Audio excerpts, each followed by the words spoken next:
wouldn't be. I'd like to get used to that. Yeah. Good afternoon. The Rules Committee will come to order, and welcome back from our August work period. It's exciting to see each of us together as we gather back. Virginia Fox was delighted. She even smiled at me, Louise, and that's used to be a certain thing, and now it's a rare day, and there's a Virginia 2 smile, so we're doing something right. I hope that everybody, Check with each other. yeah, hope everybody had a chance to be with their families and their constituents, and also get back to enjoying that 95 degrees in Rochester, New York. One of the issues that I heard a lot about during the break back in Dallas was the issue that today is before the Rules Committee, and that is H.J. Res. 64, which would disapprove of this administration's deal with the Iranian regime on nuclear weapons. The American people, I believe, are looking for Congress to explain what we're going to do and the actions that would take place. There are a lot of questions that not only surround this, but there are a lot of questions about our future. I think H.J. 64 provides our best opportunity to do exactly that, to dissect it, to look at it, and certainly today we're going to have a number of witnesses who will be able to provide expert testimony to that end. For the last few years, the administration has been dead set on cutting a deal with the Iranians regarding its nuclear program. I don't think that's any secret. In the last few months, however, it's become clear that the administration was interested in cutting, I think, any good deal with the Iranians. Because the administration negotiated from a position of weakness, I think it's ended up with a deal that gives Iran everything it wanted and leaves the American people wondering what we got in return. It cut a deal that gives Iran permanent sanctions relief for temporary agreements that merely keeps Iran from building a nuclear bomb in the near term. It's now up to Congress to stop this deal so that the Iranian regime does not have access to the nearly $150 billion that it would then use to continue to fund terrorist organizations that destabilize the Middle East and the world, including the United States of America. This deal pardons Iran's previous actions. It encourages Iran to continue to undermine our allies, and it turns Iran from a nuclear pariah into a nuclear partner. This week, Congress will have an opportunity to completely review this deal with information that has been provided to us, and it's the foremost congressional expert on the deal is the gentleman who is with us today, Congressman Ed Royce. Chairman Royce has led over 30 hearings and briefings on this deal. I look forward to his insight, and I also know that we have two other important witnesses that represent the Democrat Party, Mr. Levin from the Ways and Means Committee, and certainly Ms. Waters, ranking member of the Financial Services Committee. I am aware that this is a big deal. This committee is prepared to ask tough questions. This committee is prepared to ask serious and long-range questions about the future of not only this deal, but to understand more about what we're trying to accomplish here today. Before we defer to our first panel that will include not only Mr. Levin, but also Ms. Waters, and I would ask that they feel free to come join the table at any point that they would choose to.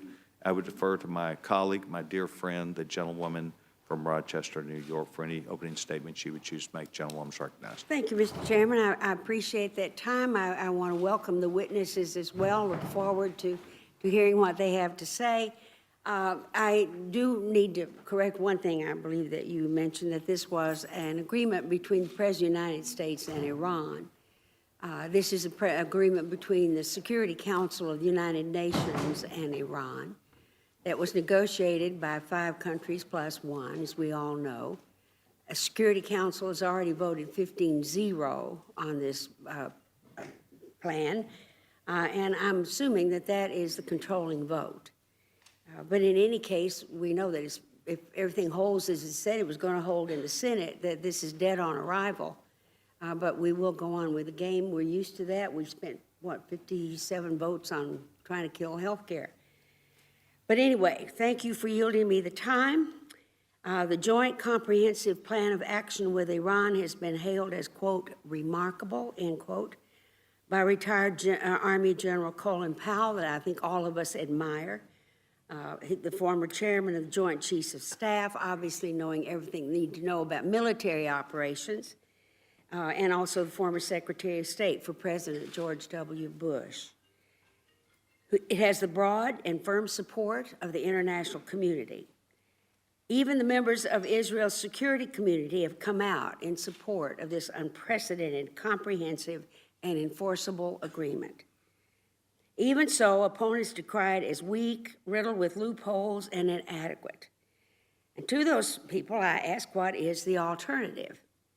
The agreement has flaws, perhaps, but it is my firm belief that without it, we will be on an ever-quickening path toward a nuclear-armed Iran, which is unacceptable to all of us.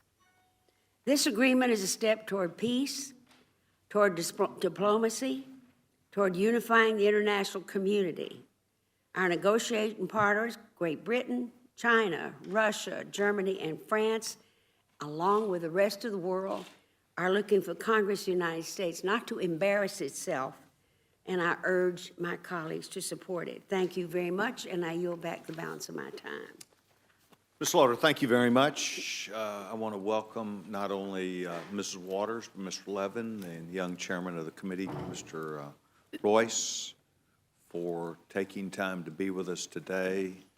Obviously, without objection, anything you have in writing will be into the record.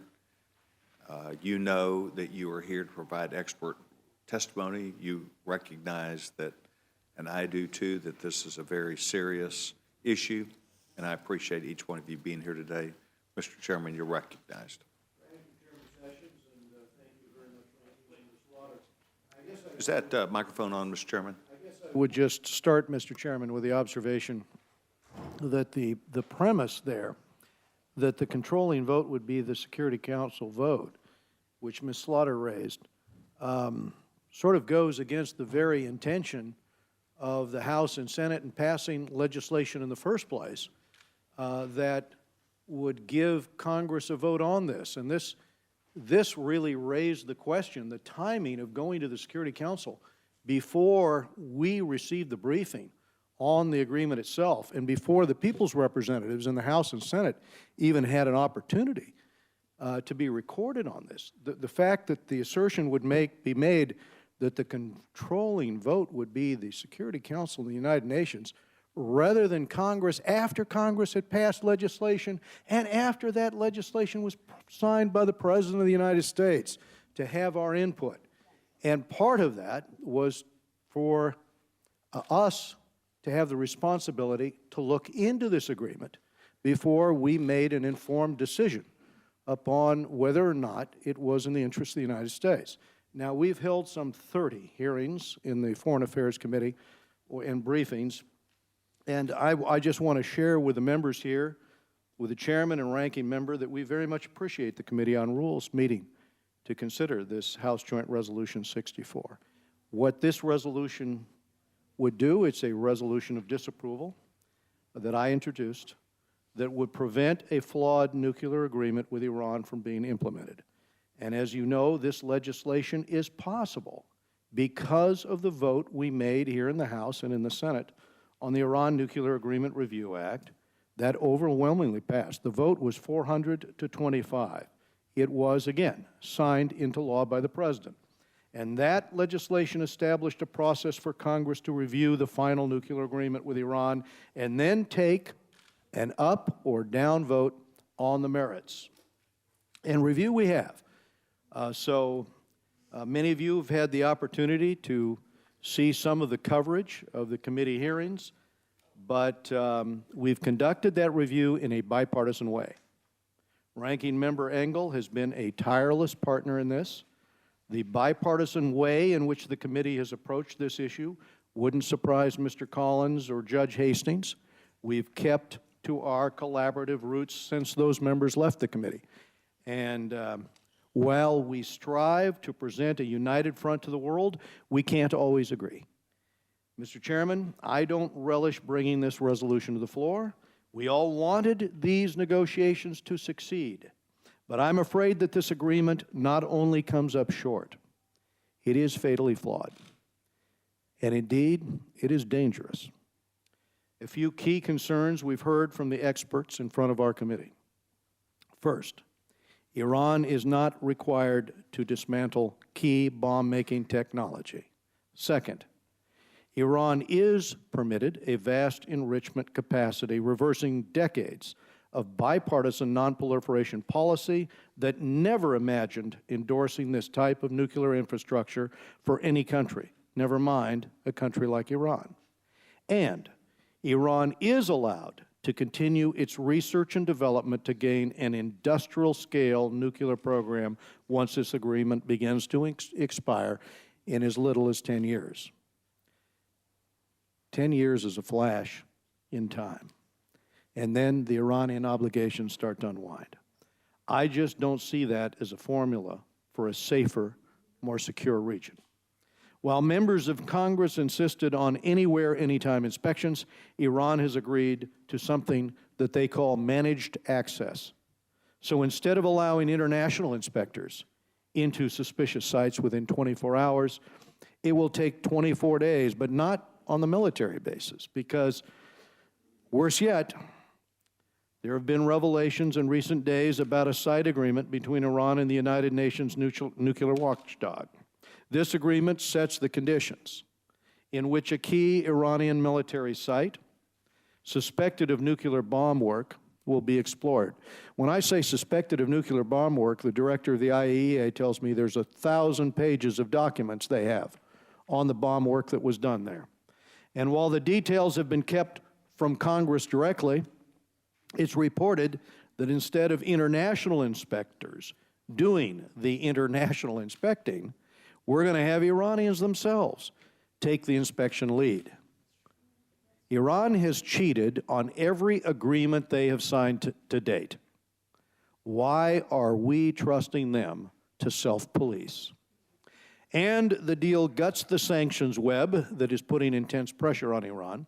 Virtually all economic, financial, and energy sanctions disappear.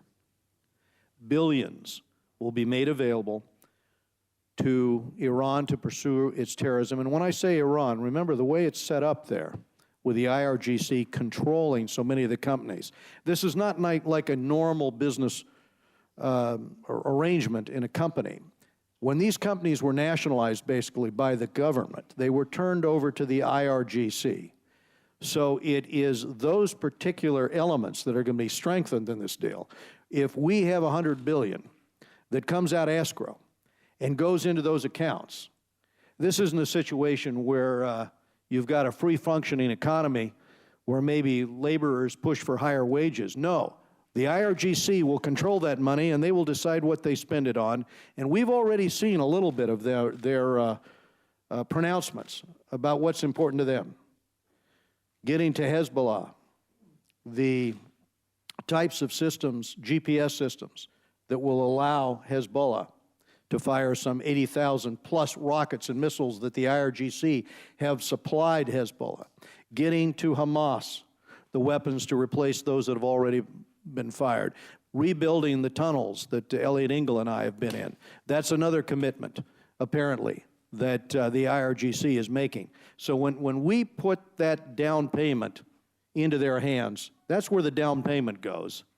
And as Iran will be reconnected to the global economy, this is going to jumpstart those businesses that the IRGC runs over there.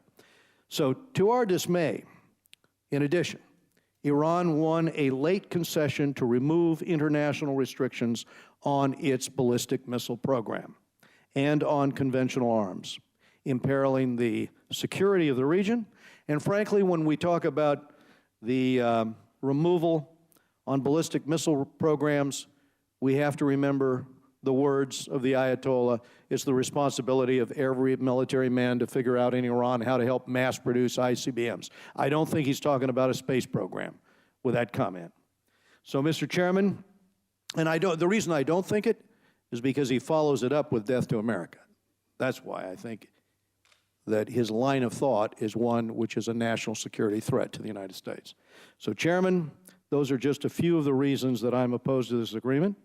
I appreciate the fact that this committee and the leadership from both parties recognize the gravity of the vote we will have this week, and I'd ask that the rule make as much time as possible for floor debate so that as many members as possible can have their voices heard on this historic agreement, and that this be considered under a closed rule so that we can have the straight up or down vote as envisioned by the Iran Nuclear Agreement Review Act passed last spring.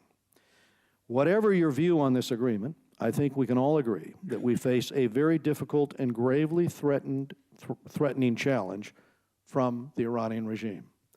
This is a regime, again, that chants on a weekly basis, death to America, death to Israel, and frankly, they mean it. The region is a mess, and Congress has a role to play. And I feel, working with my colleagues and friend, Elliot Engel, that we've done a good job vetting this agreement, and now members can come to their own conclusions as to whether this improves our national security. I feel it doesn't, but the House will come to its collective decision as it should. And I appreciate your time, and I look forward to your questions. Mr. Chairman, thank you very much. I note that both of our witnesses that appear, first from Financial Services and Ways and Means, I believe are in support of the administration side. Would that be correct? Then I will make you make a determination. I will allow you the opportunity to decide which of you would present first, knowing that you both had, then the gentleman, Mr. Levin, would present on behalf of the Ways and Means. The gentleman's recognized. Both of us will be recognized, right? I'm talking about you being recognized first, and then we'll recognize Ms. Waters. Okay, thank you very much, gentlemen. Thank you. No, thank you. Once again, it's a pleasure to be here, and hello to everybody. After a few, more than a few weeks away, I had a chance before we left, it seems so long ago, to speak out on this and to express my position. Since then, like all of you, we've gone home, we've talked vastly and intensely and intensively with our constituents and others. I think that's been a productive process. As I understand it, you're going to allow many, many hours of debate, which I think is a very wise choice. So let me not go into a lot of detail. There'll be many hours of debate, and I'll participate in them. I thought instead I'd refer to the statements of two people. My hope is that my reference to them and your reference to them might spark some kind of bipartisanship in this institution on this issue. I'd first like to refer, as mentioned by Louise Slaughter, the statements, it was the testimony on Sunday of Colin Powell. He's the former Secretary of State. We know his illustrious career. And here's what he said, and I quote, "I think this is a good deal. I've studied very carefully the outline of the deal and what's in that deal. And I've also carefully looked at the opposition to the deal. And my judgment after balancing these two sets of information is that it's a pretty good deal. Now, I know there are objections to it, but here's why I think it's a good deal. One of the great concerns that the opposition has, that we're leaving open a lane for the Iranians to go back to creating a nuclear weapon in 10 or 15 years. They're forgetting the reality that they've been on a superhighway for the last 10 years to create a nuclear weapon or a nuclear weapons program with no speed limit." And then he refers to the reduction in the centrifuges and in the stockpile, a very dramatic reduction in it. And then he goes on to say, and again I quote, "And so we have stopped this highway race that they were going down, and I think that's very important. Now, will they comply with it? Will they actually do all of this? Will they get nothing until they show compliance? And that's the important part of this. As he said, they'll get nothing until they show compliance." Well, the other criticism of this deal, and I continue quoting Colin Powell, has to do with behavior changes. Why didn't we ask for? It wasn't enough to just try to slow them down on their nuclear front or stop their ability to get a nuclear weapon. It is, should we also put in this deal having them stop the funding of Hamas, stopping the funding of Hezbollah, stopping the backing of Assad in Syria? And I interject here, I think we all deeply feel the importance of that. And here's how he continued. I think all of these are important objectives, and they should not be set aside because of this deal. We have to keep pushing on the bad behavior that the Iranians show constantly throughout the world. But this deal specifically had to do with the thing that was most concerning to the world, most dangerous to the world, and that was their nuclear program, which could produce a weapon in a very short period of time. That has been thrown into a detour. And then he continues, and I'm reminded of what my former boss, Ronald Reagan, used to say when he talked to the Soviets, trust but verify. With respect to the Iranians, it's don't trust, never trust, and always verify. And I think a very vigorous verification program has been put in place with the IAEA and other international organizations. And then he continued, and so even if we were going to kill this deal, which is not going to happen, it's going to take effect anyway, because all of these other countries that were in it with us are going to move forward. The UN is going to move forward. And 100 nations have already agreed to this deal, thinking it's a good deal. And they're all going to move forward. We're going to be standing in the sidelines. And so he finished, at least I finished quoting this. Now people will say, no, can't trust them. I don't trust them. I say we have a deal, let's see how they implement the deal. They don't implement it. Bail out. None of our options are going. None of our options are going. But this is something we ought to pursue and try to make it happen under the terms under which the deal was reached. Secondly, I'd like to quote from Brent Scowcroft. I had a chance now 6 weeks ago to talk to him about this. He was, as we know, the National Security Advisor to Presidents Gerald Ford and George H.W. Bush. And I quote briefly from his op-ed. Congress again faces a momentous decision regarding U.S. policy toward the Middle East.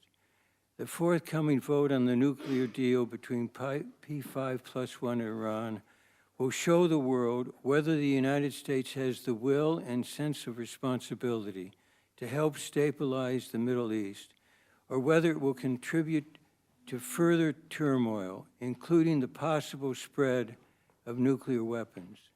In my view, the JCPOA meets the key objective shared by recent administrations of both parties, that Iran limit itself to a strictly civilian nuclear program with unprecedented verification and the monitoring by the IAEA and the UN Security Council.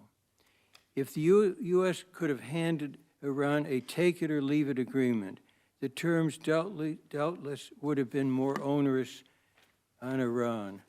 But negotiated agreements, the only ones that get signed in times of peace, are compromised by definition. It is what President Reagan did with the Soviet Union on arms control. It is what President Nixon did with China. And as was the case with specific agreements with the Soviet Union and China, we will continue to have significant differences with Iran on important issues, including human rights, support for terrorist groups, and meddling in the internal affairs of neighbors. We must never tire of working to persuade Iran to change its behavior on these issues and countering it where necessary. And then I conclude with this. There is no credible alternative for Congress to prevent U.S. participation in the nuclear deal. If we walk away, we walk away alone. The world's leading powers work together effectively because of U.S. leadership. To turn our back on this accomplishment would be an abdication of the United States' unique role and responsibility, incurring justified dismay among our allies and friends. We would lose all leverage over Iran's nuclear activities. So let me just close. You know, I went back and looked at the statements of Senator Vandenberg, who came from Michigan, who talked about the importance of bipartisanship at the water's edge. I think he maybe was the first to say that. I think we all need to, as we proceed in this debate, to keep that very much in mind. The feelings are deep. Mine are very deep, going back from when I was perhaps an infant. It was a matter of deep concern in our family regarding the establishment of a homeland for the Jewish people in Israel. We've all looked at this in a very, very diligent way. And Mr. Chairman and Ranking Member, I hope you will allow long debate. I hope the debate may keep in mind what I said at the beginning. It is important, I think, to see if we can somehow, and maybe we'll have to do it afterwards, reestablish the bipartisanship on these key issues, which has been a hallmark of this institution for a long time. Thank you very much. Mr. Levin, thank you very much. We'll now move to the financial services angle, and we would recognize the gentlewoman from Los Angeles. Thank you, Ranking member now thank you, recognized. Mr. Chairman, Ranking Member Slaughter, and other members of the committee. I want to thank you for allowing me to testify before you on HJ 64, a resolution disapproving the Joint Comprehensive Plan of Action. Mr. Chairman and members, when I had a discussion with my staff about the Rules Committee meeting today, they basically said, well, you know, it's not necessary to go. And they said that even talk with some of the staff people of the Rules Committee who said, well, you know, this is perfunctory. I mean, it's not really necessary. It's going to be a closed rule. There are no amendments.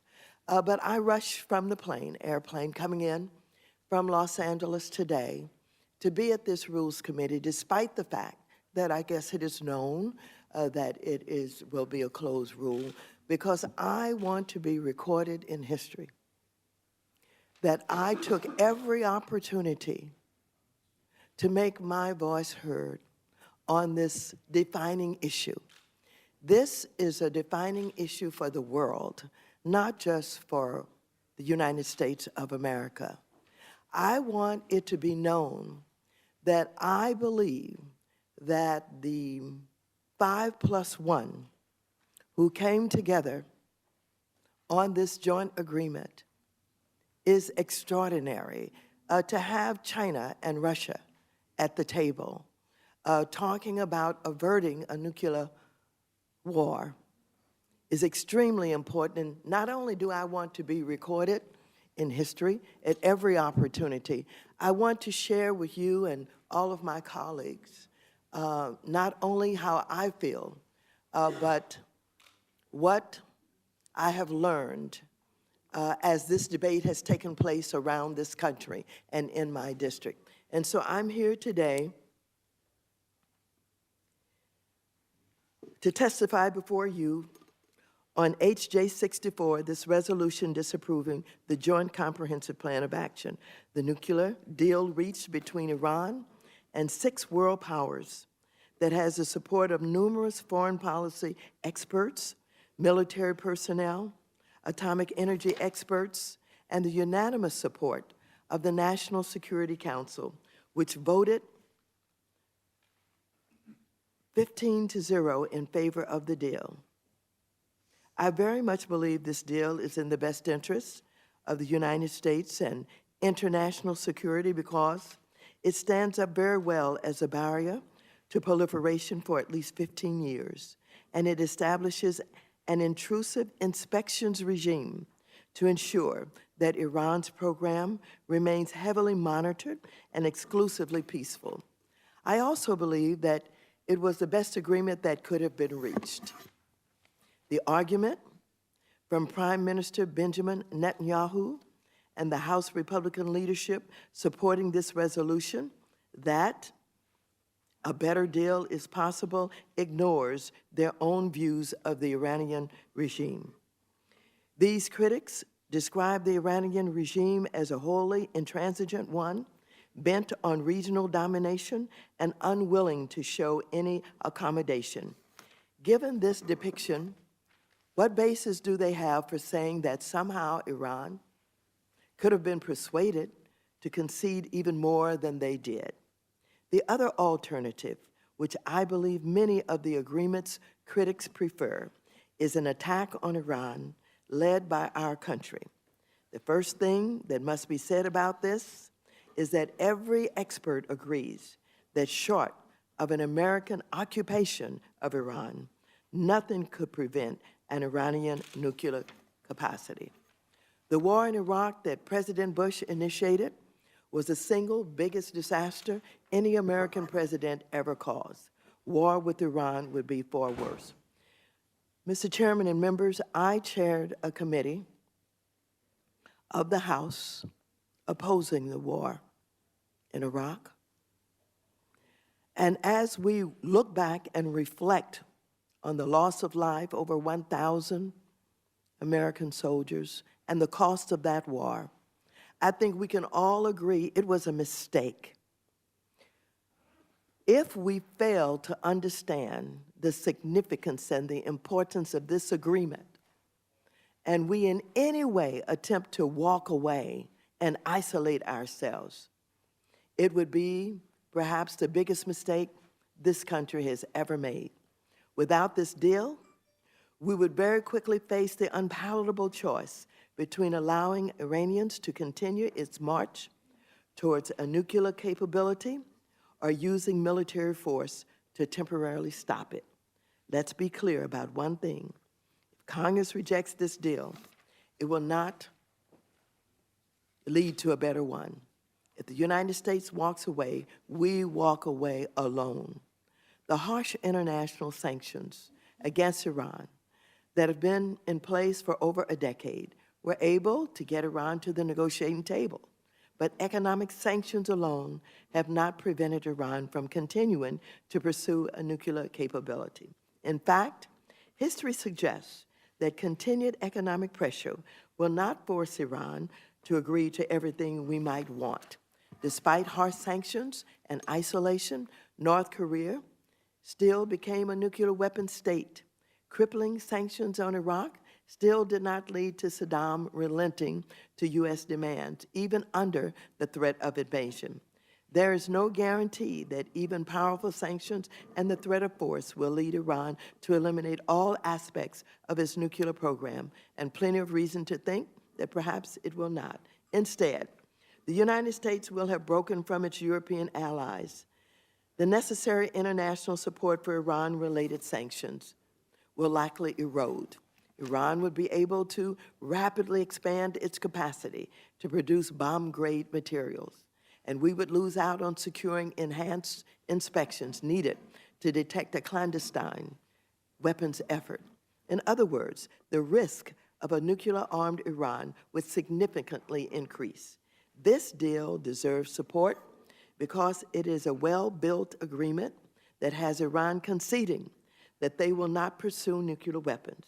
It is significantly constrains Iranian nuclear efforts for more than 15 years, and it gives nuclear inspectors unprecedented access. Iran must prove that its nuclear program is peaceful. If it fails to do so, with this deal, the United States will have all of the tools it does now have in the future.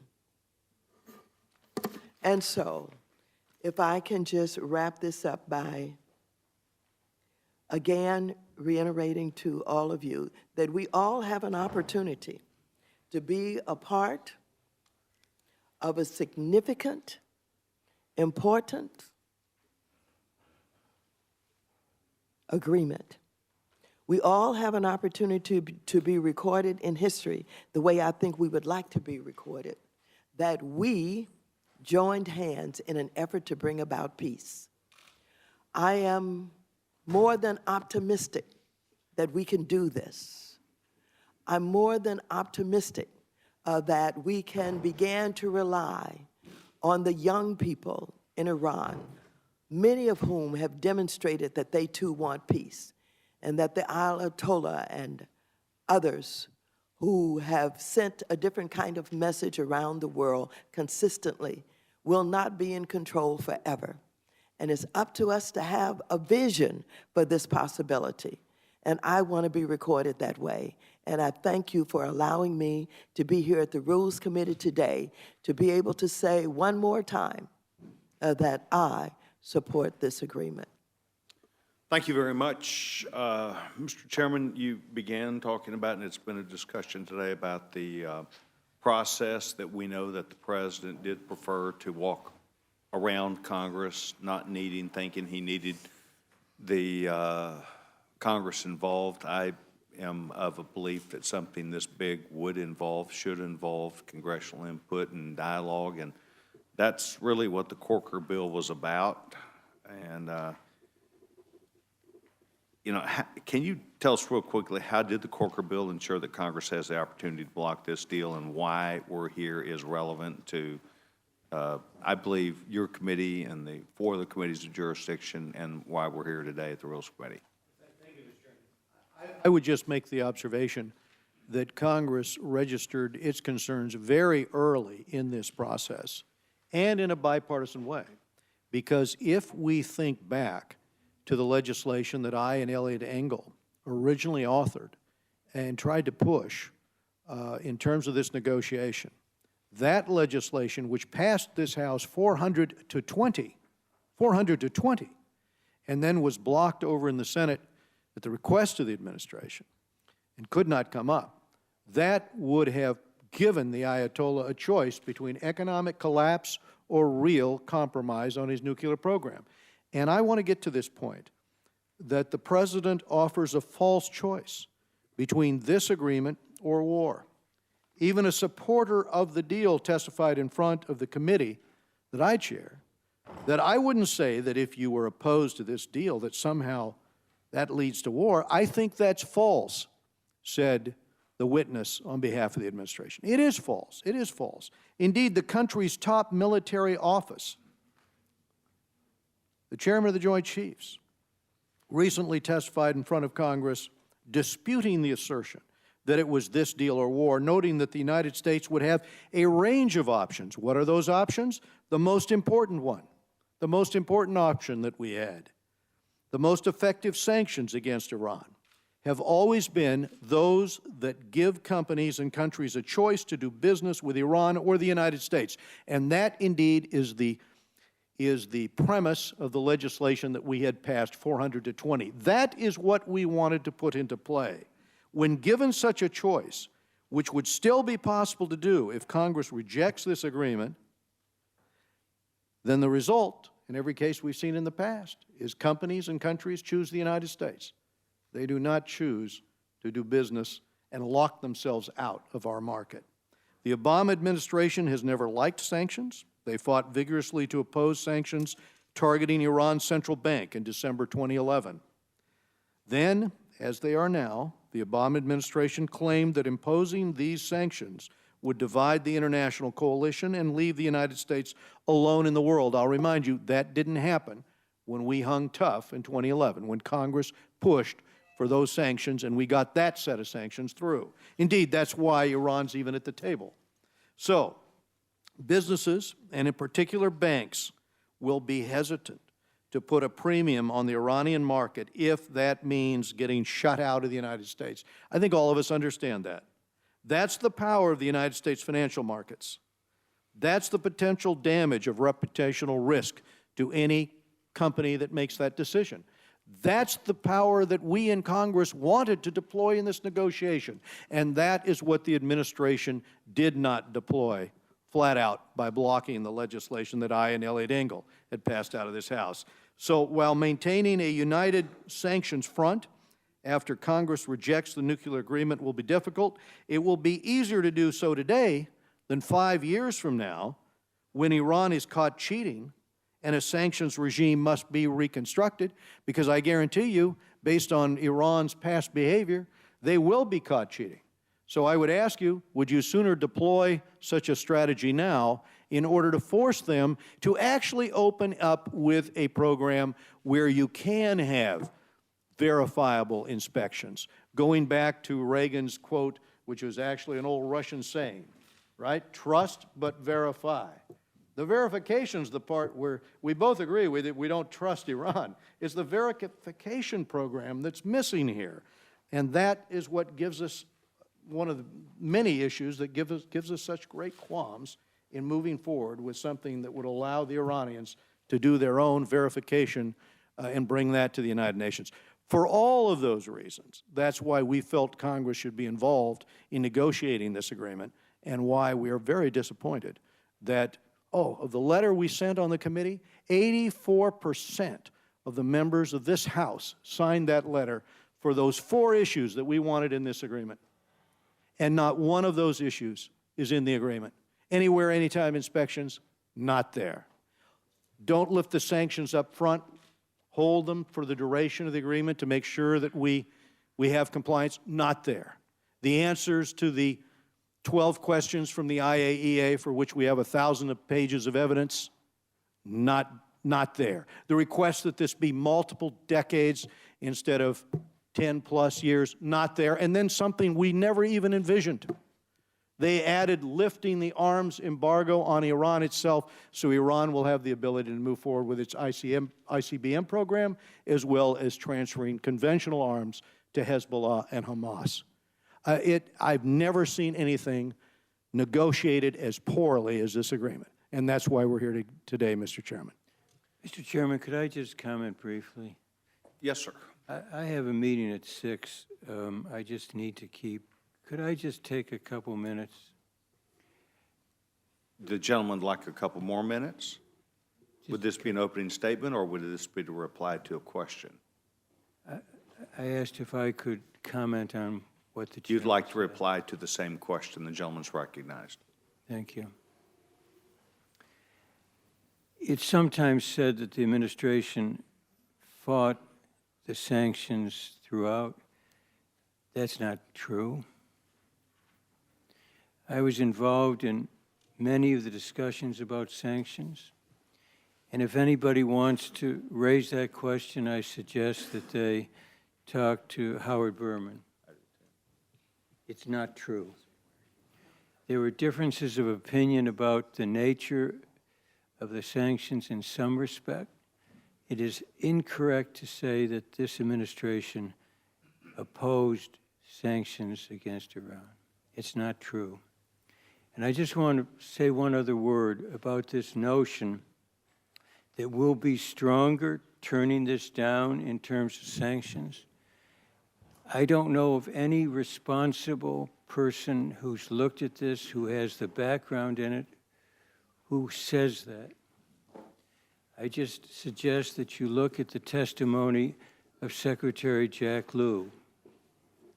He just refutes this notion that if we turn this down, we can, on our own, effectively impose a stronger sanctions regime.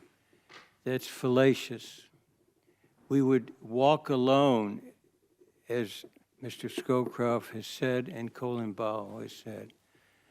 The notion that we have the financial power when already other nations have begun to undertake some further economic work with Iran, it's an illusion.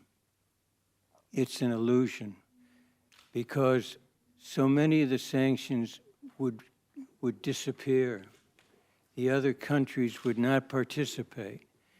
And the ministers from the other countries have said very clearly to us that this notion that you can turn this down and have a stronger set of sanctions is something that is imaginary. I appreciate the chance to answer your question. We'll have a full debate on this for hours, as many as you allow. We'll have a full debate about this. Mr. Royce will have a chance to raise these points, and we'll be fully prepared to answer them. But if the gentleman would yield, part of this is personal for me, because one of those bills was my bill. And when you say the president did not oppose sanctions, it was my, if you would yield, it was my legislation. It did pass 400 to 20. It passed unanimously through the committee, and yes, the president and the Secretary of State opposed it every step of the way and managed to block it in the Senate. So for me, my personal experience is one of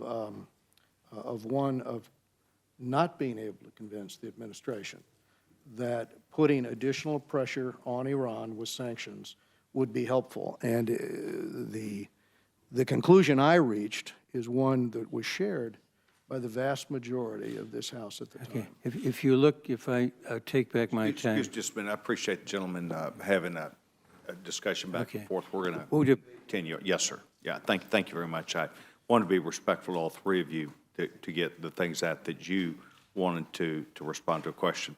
My last point that I'd like to make is simply this. The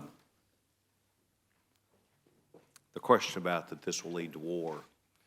And I think I have a tendency to understand that the American foreign policy, I believe since the dropping of the bomb, has been the belief that fewer countries should have access to nuclear weapons.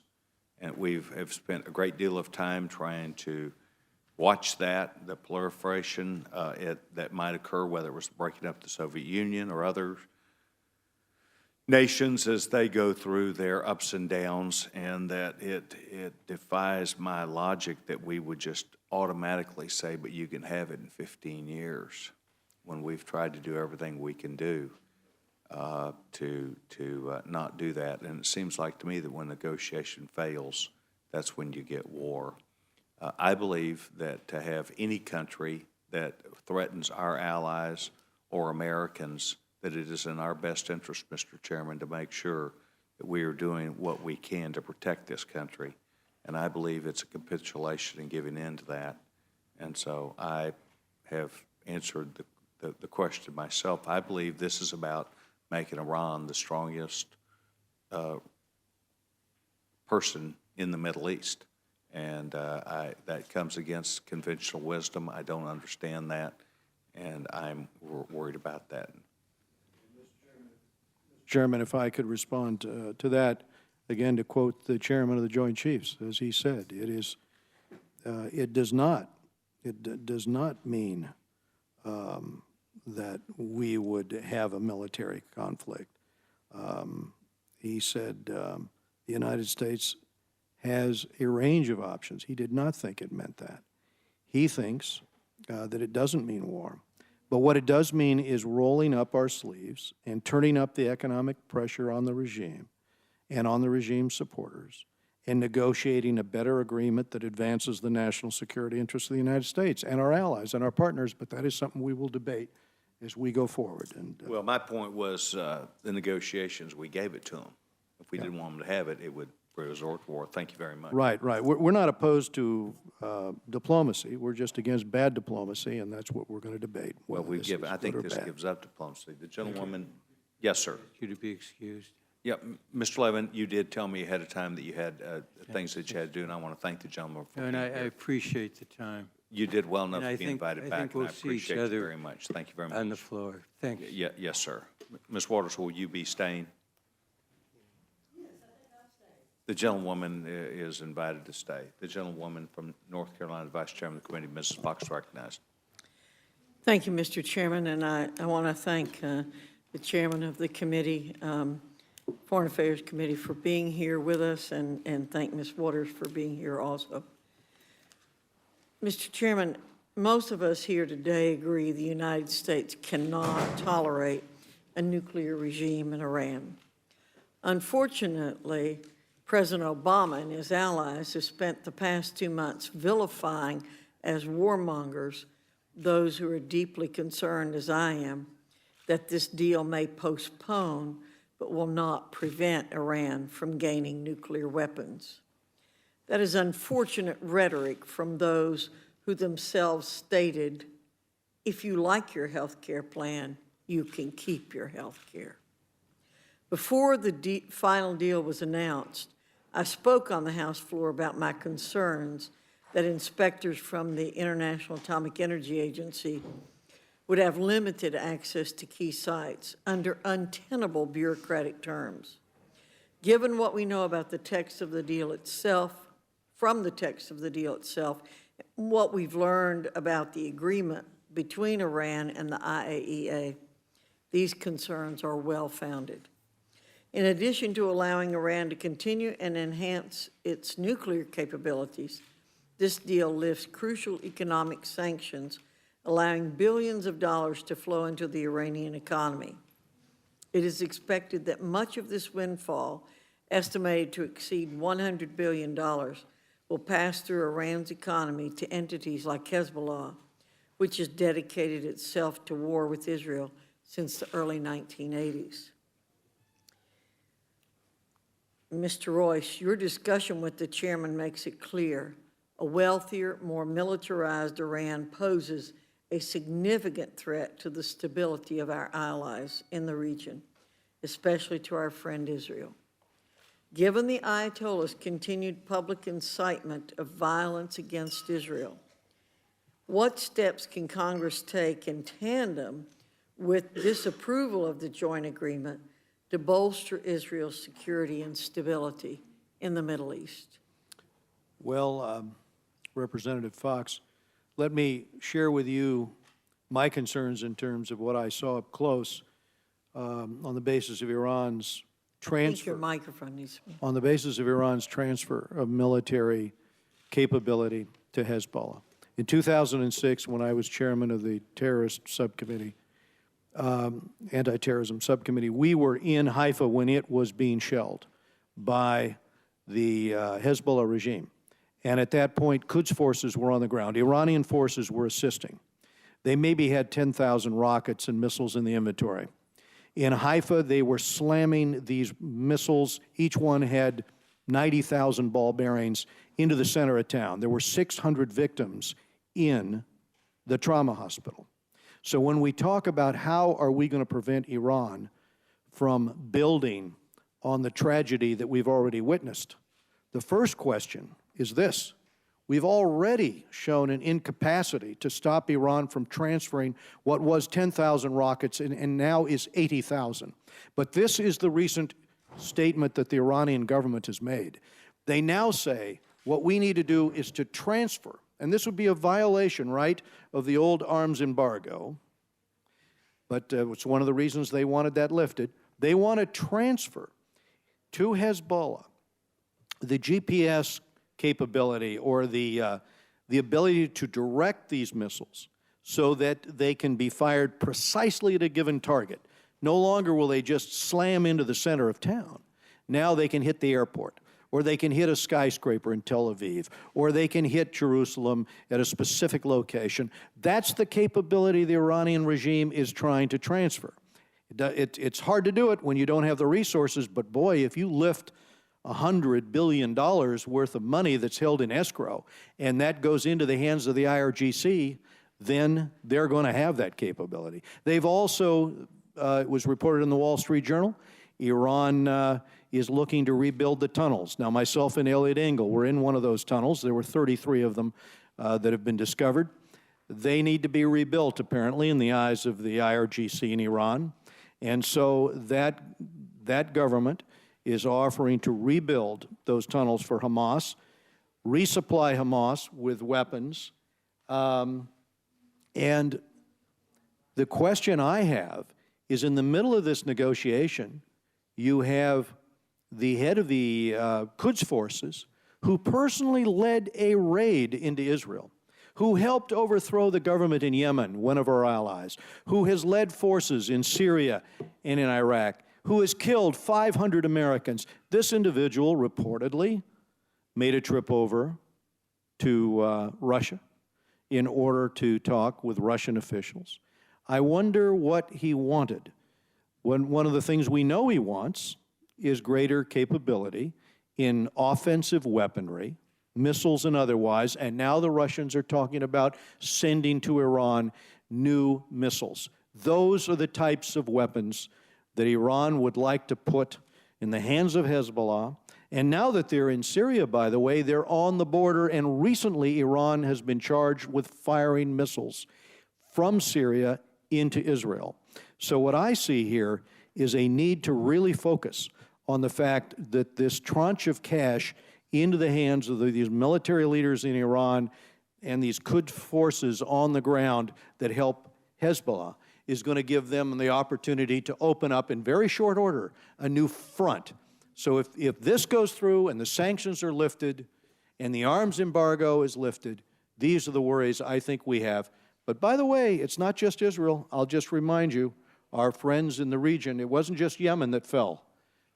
Jordan has concerns. The Gulf states have concerns. Egypt has to live with all the money that Iran puts into the hands of the Muslim Brotherhood. So think about where this money is going to go and how many of our friends and allies are going to be threatened as a result. Mr. Chairman, I know we are spending a lot of time here today, and I will ask one more quick question, if I might. The administration has assured us that some U.S. sanctions will remain in place, like those related to Iran's deplorable human rights violations. In your view, Mr. Royce, how effective will these remaining sanctions be in altering Iran's behavior? Well, think about this, if you will, members of the Rules Committee. Iran takes the lives of about 2,500 of its citizens every year. You hear about the cases in Evin prison of the torture and the killings. Those are the individuals who have views, religious views, that differ from the regime. Think about the 4 Americans that have been held by Iran and the fact that they're not released.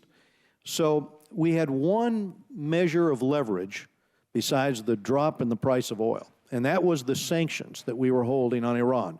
That gave us, if we were to double down on the sanctions and make it harder on Iran, that gave us our best hope of changing the behavior of that regime. Who now will be empowered when we lift the sanctions?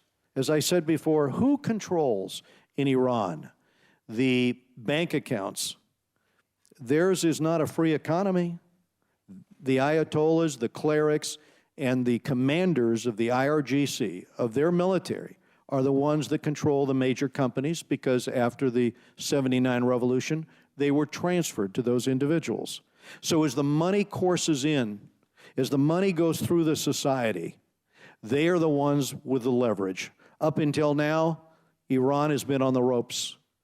Now, lift the sanctions, and those individuals will be empowered. And unfortunately, they're true believers in terms of their cause.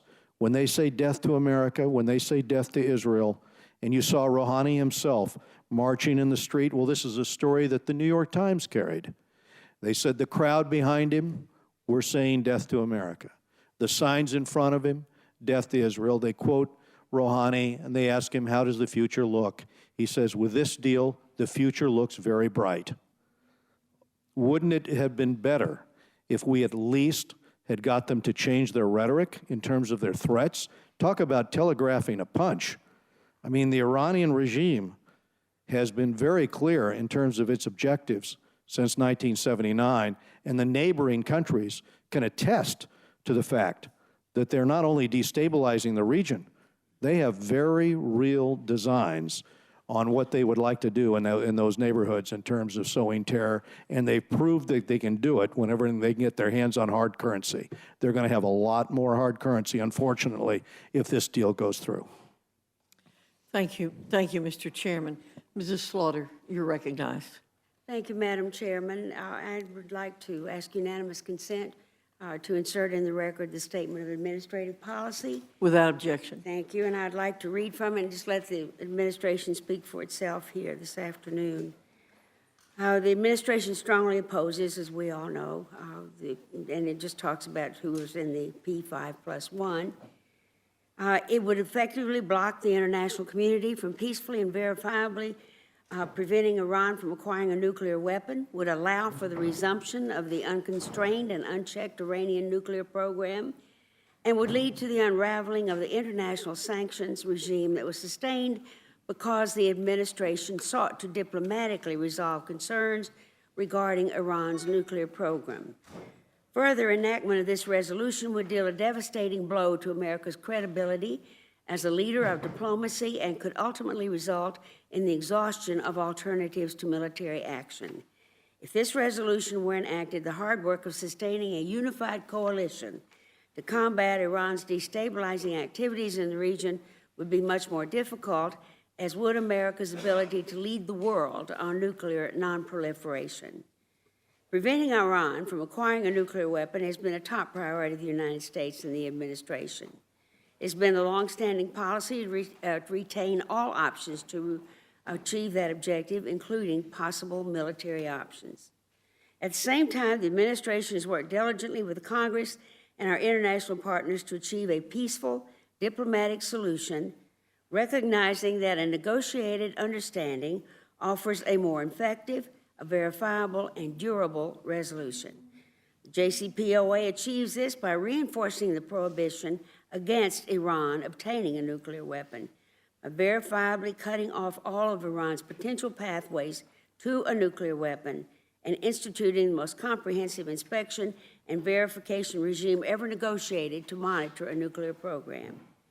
The JCPOA makes the United States and the world safer by removing the gravest threat that Iran could pose to the Middle East, including Israel and our Gulf partners. The JCPOA, if faithfully implemented, will verifiably cut off Iran's ability to pursue a nuclear weapon through uranium enrichment, through a plutonium pathway, or through a potential covert plan.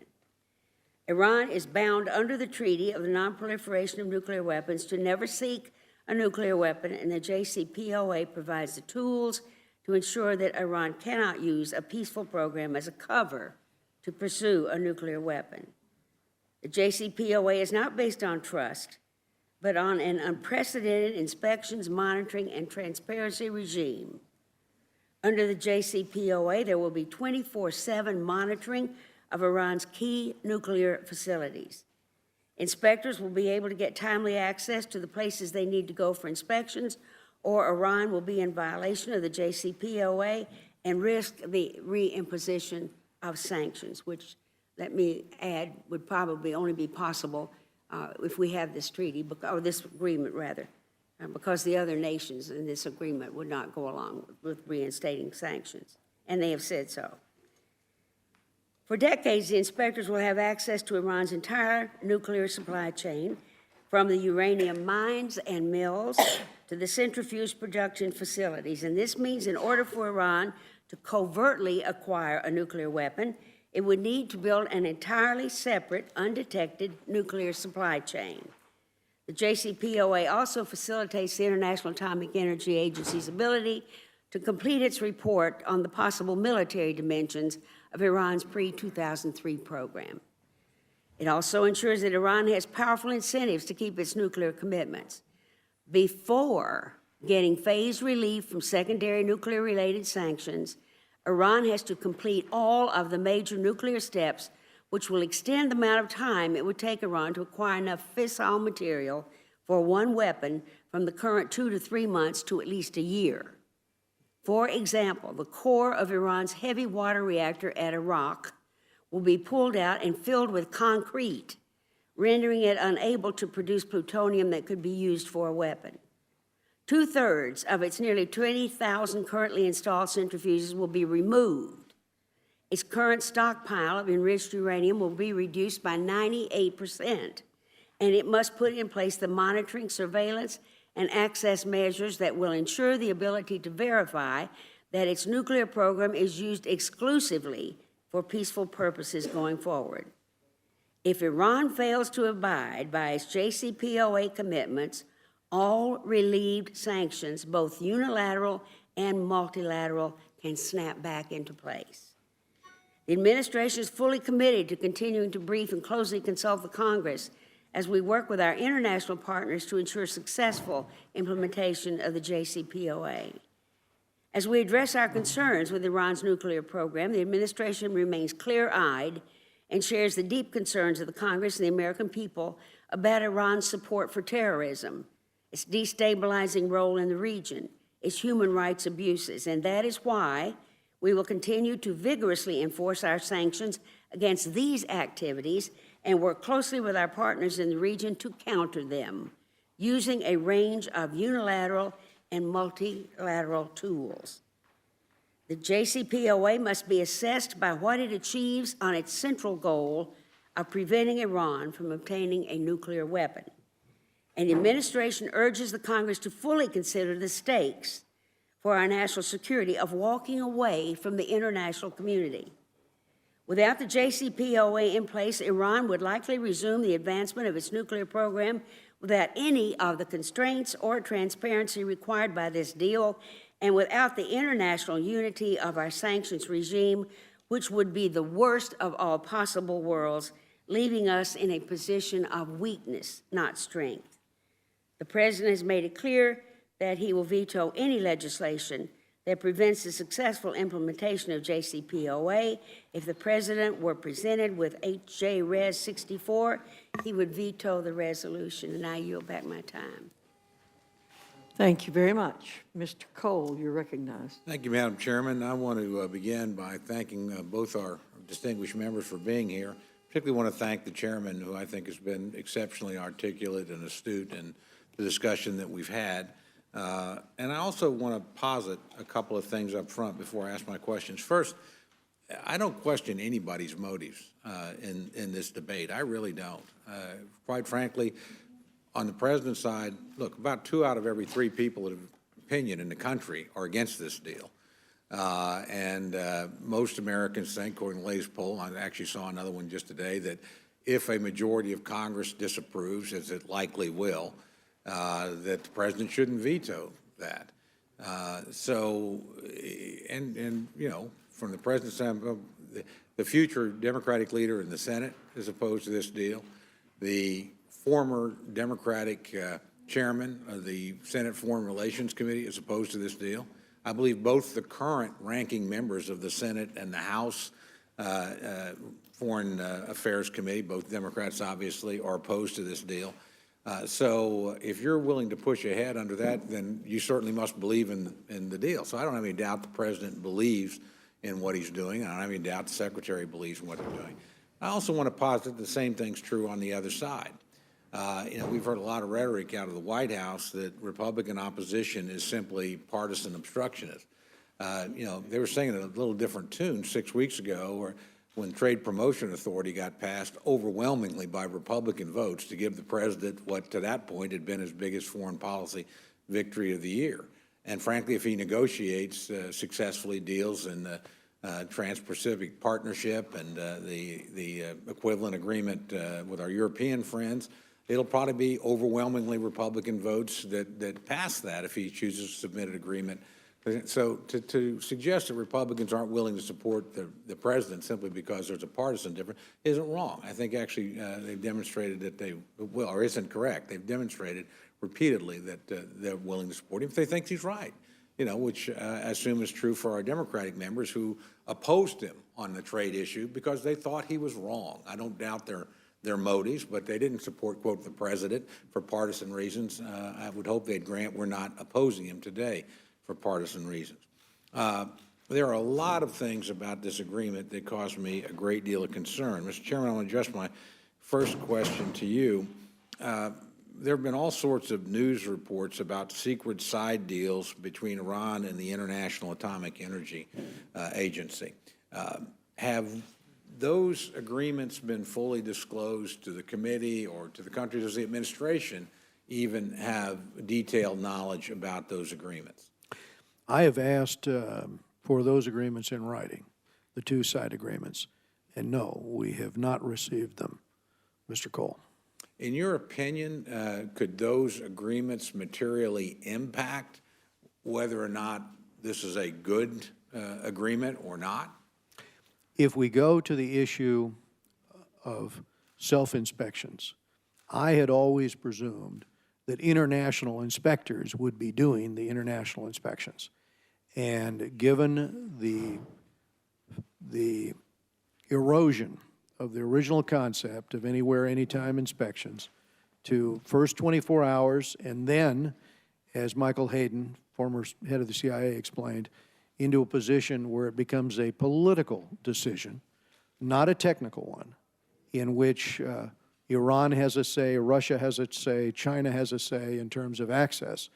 I think a debate about that mechanism for verification is one that could have an impact upon members' decisions about whether or not this will be effective in preventing Iran from obtaining a weapon. Is there any reason to believe that the International Atomic Energy Agency or the Iranian government would make these agreements public so we would all know what the nature of the inspection regime is, who can come, who can't come, under what conditions? And this is why I wrote to the White House asking that they be made public, and I don't see any reason why they shouldn't be, so that they can be part of this debate. Do you know if the administration has asked the International Atomic Energy Agency and the Iranian government to make them public? I do not know the answer to that. I would certainly hope that they would, and if they haven't to this point, that they do.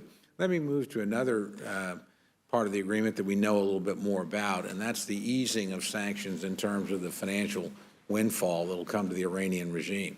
As I understood it, when we initially announced, and the president initially announced our objectives in the negotiations, things were supposed to be linked so that as confidence was accumulated that the Iranians were keeping their word, sanctions would be gradually eased. There would be a sort of process of quid pro quo as that unfolded. Is that indeed the nature of the agreement today? I think one of the things we ran into is the attitude of the military in Iran, which early on boasted that they're not going to give access to their military sites for inspection, that they're not going to have that in their dreams, to quote the IRGC leadership. So what evolved was a situation where, because we weren't going to achieve the original goals that we sought in terms of, because it evolved into manage access and then this question of side agreements, Iran just held its position and said, no, we want all the sanctions lifted. And the very real question is, how then do you verify that Iran is keeping its side of the agreement? As Michael Hayden said, the worry we always had was not just the facility we might want to look at, but all the facilities where they might be doing additional work that we couldn't gain access to. So we end up with self-inspections on the Iranian side of the equation, and we end up giving ground in terms of lifting the sanctions without having that verification. So I think it goes right to the conundrum that you point out, Mr. Cole. Let me just, and you alluded to this, but can you give us some idea of what the people in the region, the affected friends and allies of the United States, what's their reaction been? I received a call from the ambassador from the UAE who indicated that their government was no longer felt bound by the agreement, which we call the gold standard on nonproliferation, which the UAE had signed. And he indicated to us that, in his words, your worst enemy has achieved this right to enrich. It's a right to enrich now that your friends are going to want to, and we won't be the only country. So I have heard a critique of this on an ongoing basis. Myself and my ranking member have had lunch with the representative of Saudi Arabia. We've heard from the leadership of all 5 political parties, main parties in Israel, from Labor, from center-left, from center-right. We've heard from the governments in Lebanon about their concern. Well, let me just frankly say that as this process went along, we heard concerns from those in the region who feel that Iran might become the hegemon in that region, especially with the lifting of sanctions. We heard their worries about the negotiation. So that would suggest that this could easily ignite a arms race of sorts in the Middle East between our friends who feel somewhat abandoned or at least vulnerable. And we've had much testimony, Mr. Cole, before the committee about those who are concerned that we had a non-proliferation regime to which now Iran has carved out an exception. And what then will be the reaction? We already know the reaction from the United Arab Emirates, from that conversation the ambassador had with me, but who else will follow down that road? And that is why it's very important when you have a negotiation to remember that the end goal here is to have something which really could control the right to enrich and also the verification. You know, one of the things that concerns me about this, and I'll try to be quick because I know my colleagues have many questions too. We hear a lot of comparisons between the Reagan negotiation with the old Soviet Union and this one. And it strikes me that the key difference was at Reykjavik, Ronald Reagan got up and walked out. He said the deal isn't good enough. And lo and behold, we had a deal later that was good enough. Unfortunately, I think that critical moment was probably in April of this last year when the deadline for the negotiation was up. And I think had the president said, everybody's negotiated in good faith, we just can't agree, we're leaving, but the sanctions, of course, stay. If you want to change your mind and give us a call, we'll be happy to come back at the table and sit right back with you and see if we can find a way forward. I think that was really a critical error. I think most negotiations I've seen, if you're extending the deadline, you're the guy making the concessions. And Mr. Cole, I think that was a fundamental error in judgment because instead, by lifting, at a time when Iran was on the ropes, by lifting sanctions by $700 million a month, that gave Iran the breathing room then and the confidence to believe that if they waited this out, maybe they did not need to give concessions. And it was not just on that front, but also the transfer of, the gold sales from Turkey. There were areas where Iran was beginning to test to see what would we do to prevent Iran from busting sanctions. And in a situation like that, if you don't do what Reagan did, show your resolve, as he showed his resolve in walking away from Reykjavik until he got a better deal. If instead you give in and you start to lift the sanctions and you say, okay, you've got the right to enrich in the meantime, a fair deal would have been to say, okay, you shut down your enrichment and we'll give you something in return. But ultimately, out of that unfortunate situation, we lost the pressure for the right to enrich. But it wasn't just that we lost in the negotiation, because as we went forward, we got rolled on every one of those 4 issues that I raised. And then, amazingly, at the 11th hour, Russia came to Iran's side in this debate and said, by the way, we also want the arms embargo itself lifted on ICBM technology as well as regular conventional arms. And they got that in the negotiation. Are you aware, and this would be speculative, and you might not be able to answer definitively, but I appreciate your opinion on it because it's well-informed. Were there any gains from April till we signed the deal in July? Did the deal somehow get better for us? I can certainly see a number of ways it got better along the way for the Iranians, because it's very different from the objectives that the president announced at the beginning of the negotiation.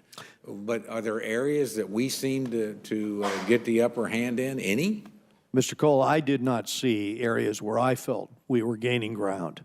And this goes to the issue that I and Mr. Engel and my committee brought up in the prior Congress when we suggested that if we had additional leverage on Iran, if we had passed that legislation which would have cut Iran's access, to its financial sector and actually give the Ayatollah that tough choice between real compromise on his nuclear program or economic collapse, that was the leverage we needed at a time when Iran was fighting a real financial problem with hyperinflation, very high unemployment. the price of oil going down, that was the time to leverage. But the administration did not want to put that additional leverage on, and despite a bipartisan vote of 400 to 20 in the House, they blocked that legislation in the Senate. So I think we lost our opportunity to leverage for what we needed in the agreement. Well, I'm going to yield back Mr. Cole, time, before but sir, before you yield back, would you Yes, yield certainly. to me My- for a my second? friend, I'd be happy to Because I yield. think I've got the answer to one of your questions. yes, ma'am. My intrepid staff back here is giving this to me about the question about the side agreements with IAEA.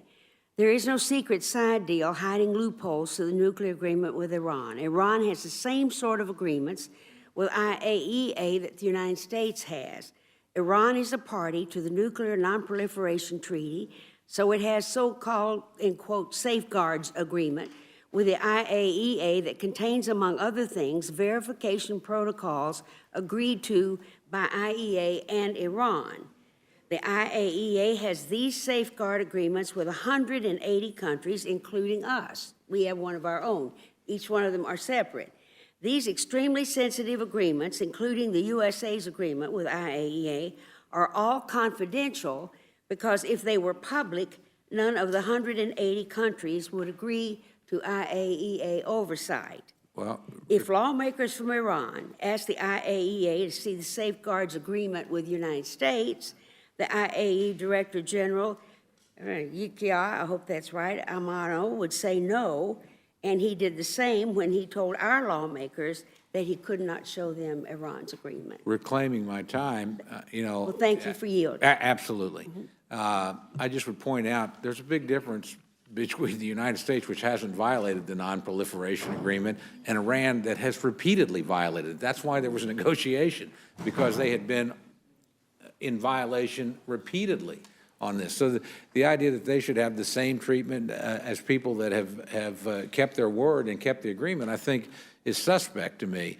And regardless, at the end of the day, I think it has to be made available because this is all about a country that has repeatedly broken its word and not kept its commitment. So that would suggest you need to have a little extra assurance on our side. But again, this is an international agreement with the IAEA, and the 180 countries Well, have all signed on. if to my it. So friends, They have us to unilaterally. Gentleman from Oklahoma. if my, controls well, the I time. didn't say unilaterally. I said, I think the Iranian government, frankly, ought to disclose it. I think the IA, in this case, it's a little bit different because this is a country that has broken its agreement. So we're saying it should have all the privileges under this that everybody has that keeps their word.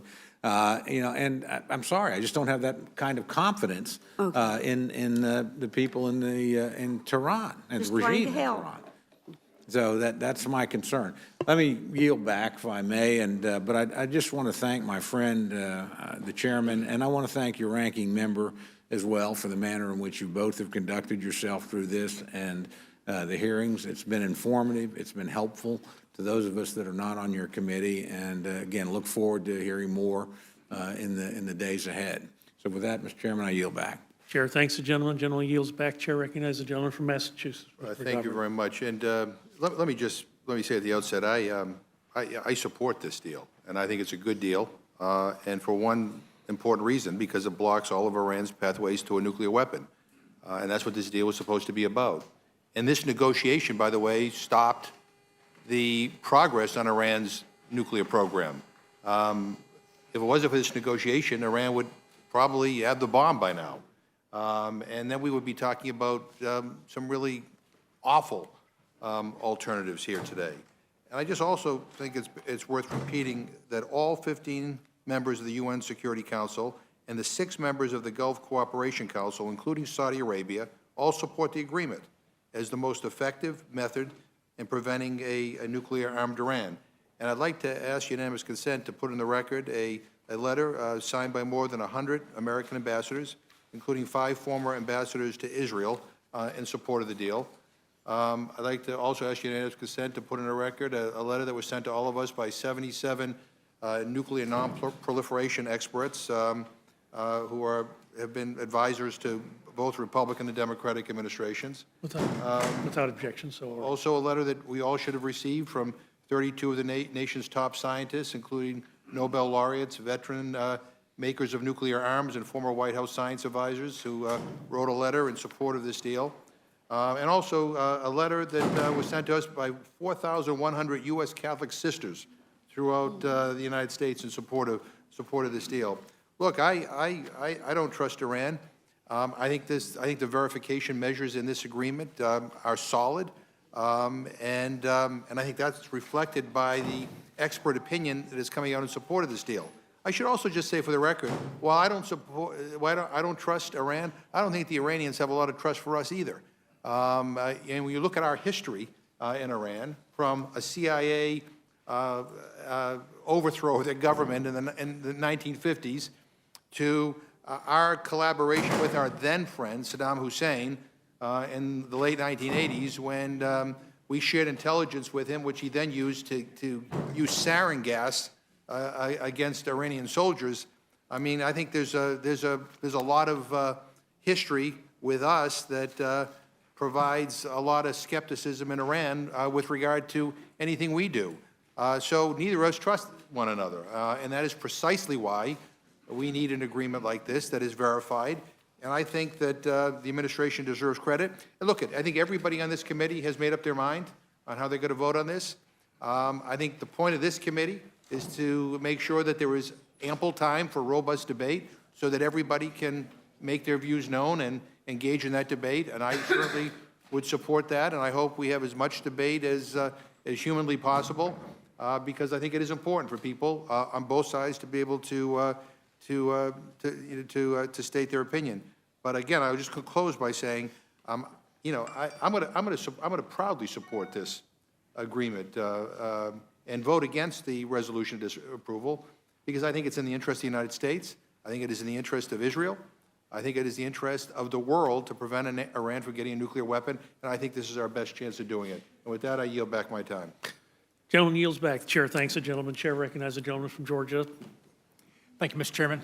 And thank you, Mr. Chairman, for being with us for so long this evening. It's easy to listen to your testimony and think that your mind is made up about this issue and has been made up about this issue. I know you will not toot your own horn, but it's not as if you just focused on this in 2015. You did lead 80% of this House in trying to get a better, encouraging the president to get a better agreement this year. But you did that very same thing last year, and you did that very same thing in 2013. It has been year after year after year after year that you have been trying to be a productive force in this conversation. I want to read, just in case other folks won't, your letter from this year that, again, on behalf of more than 80% of the House, said, "We hope the administration is able to achieve a lasting and meaningful agreement." To suggest that this is a happy day for folks who disagree with so many of the president's policies is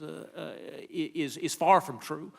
From day one on issues of international concern, you have tried to be a partner with this White House and lead the White House, and again done so on behalf of the vast majority of this Congress. I'm much less concerned about the so-called 24-day clock on known sites. I'm concerned about the 24-day clock on unknown sites. When you talk about a meaningful agreement, when we talk about the IAEA, if I go back to your letter from 2015, you cite that the IAEA was looking for 12 different sets of information from Iran, and at the time that you penned that letter, Iran had only complied with one of those 12 requests. It's not as if the history of noncompliance is something from the 1970s or the 1980s. It's from spring of 2015 and is ongoing. As I read the agreement, and again, what this Congress asked for was a meaningful and long-lasting agreement.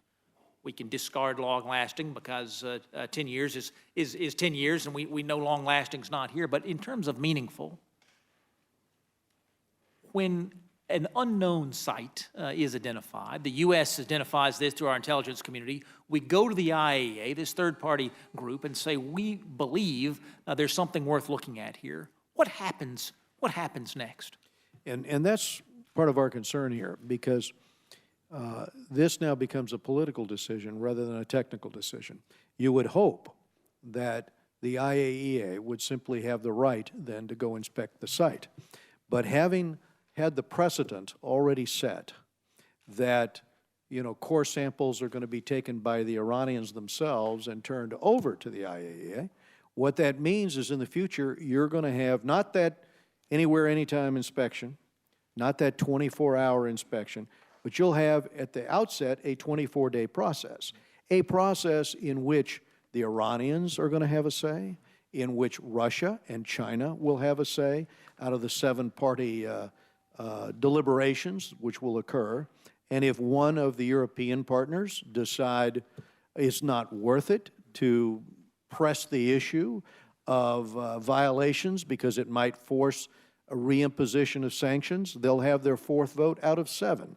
So this is constructed in such a way, in my judgment, as to be of maximum advantage to the military in Iran. And the other point I would make is that, yes, it's easier to get access to civilian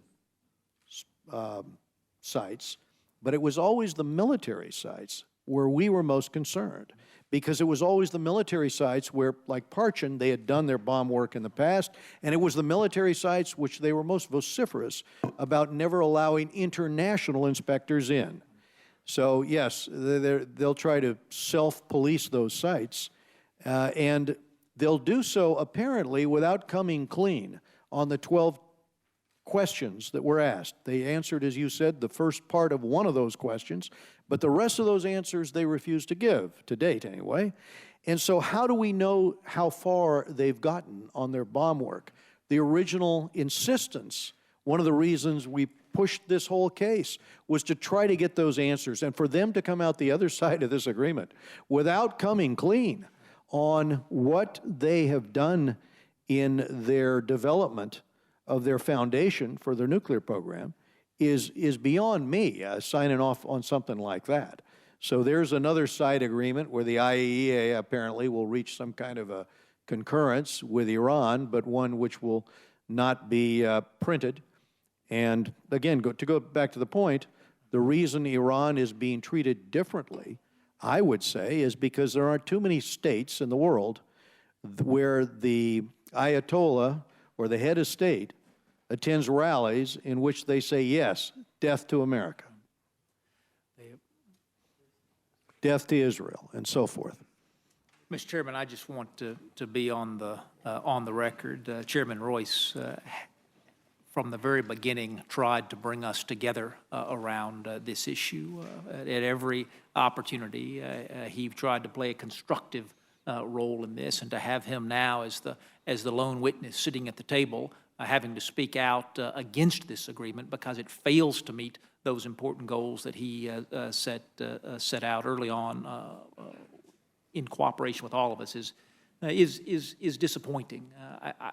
I would argue if we had more Chairman Royces in Congress, we had more folks trying to play that productive, bipartisan, collaborative role up front, we would have fewer contentious Rules Committee meetings, and it is so disappointing to have seen so much work and so much opportunity lost in this particular moment. I thank the Chairman. I yield back, Mr. Chairman. Thank you very much, and let the record reflect, we do appreciate the gentleman being here, taking his afternoon, and we'll continue this push to see if we can get you. We're on one vote tonight, and we're about halfway through that, but we'll keep you informed accordingly. Thank you, The Mr. gentleman from Sessions. Florida's right. Thank you, Chairman. Very much, Mr. Yes, sir. Chairman, and welcome back to all of the members. I apologize for not being here earlier. I've stated my opposition to this agreement throughout the summer, and there are a plethora of reasons, and I won't bore you, the chairman of the Foreign Affairs Committee, or anyone else. But I'm at the point now where I believe that we would be wise to consider what to do after this agreement is enforced.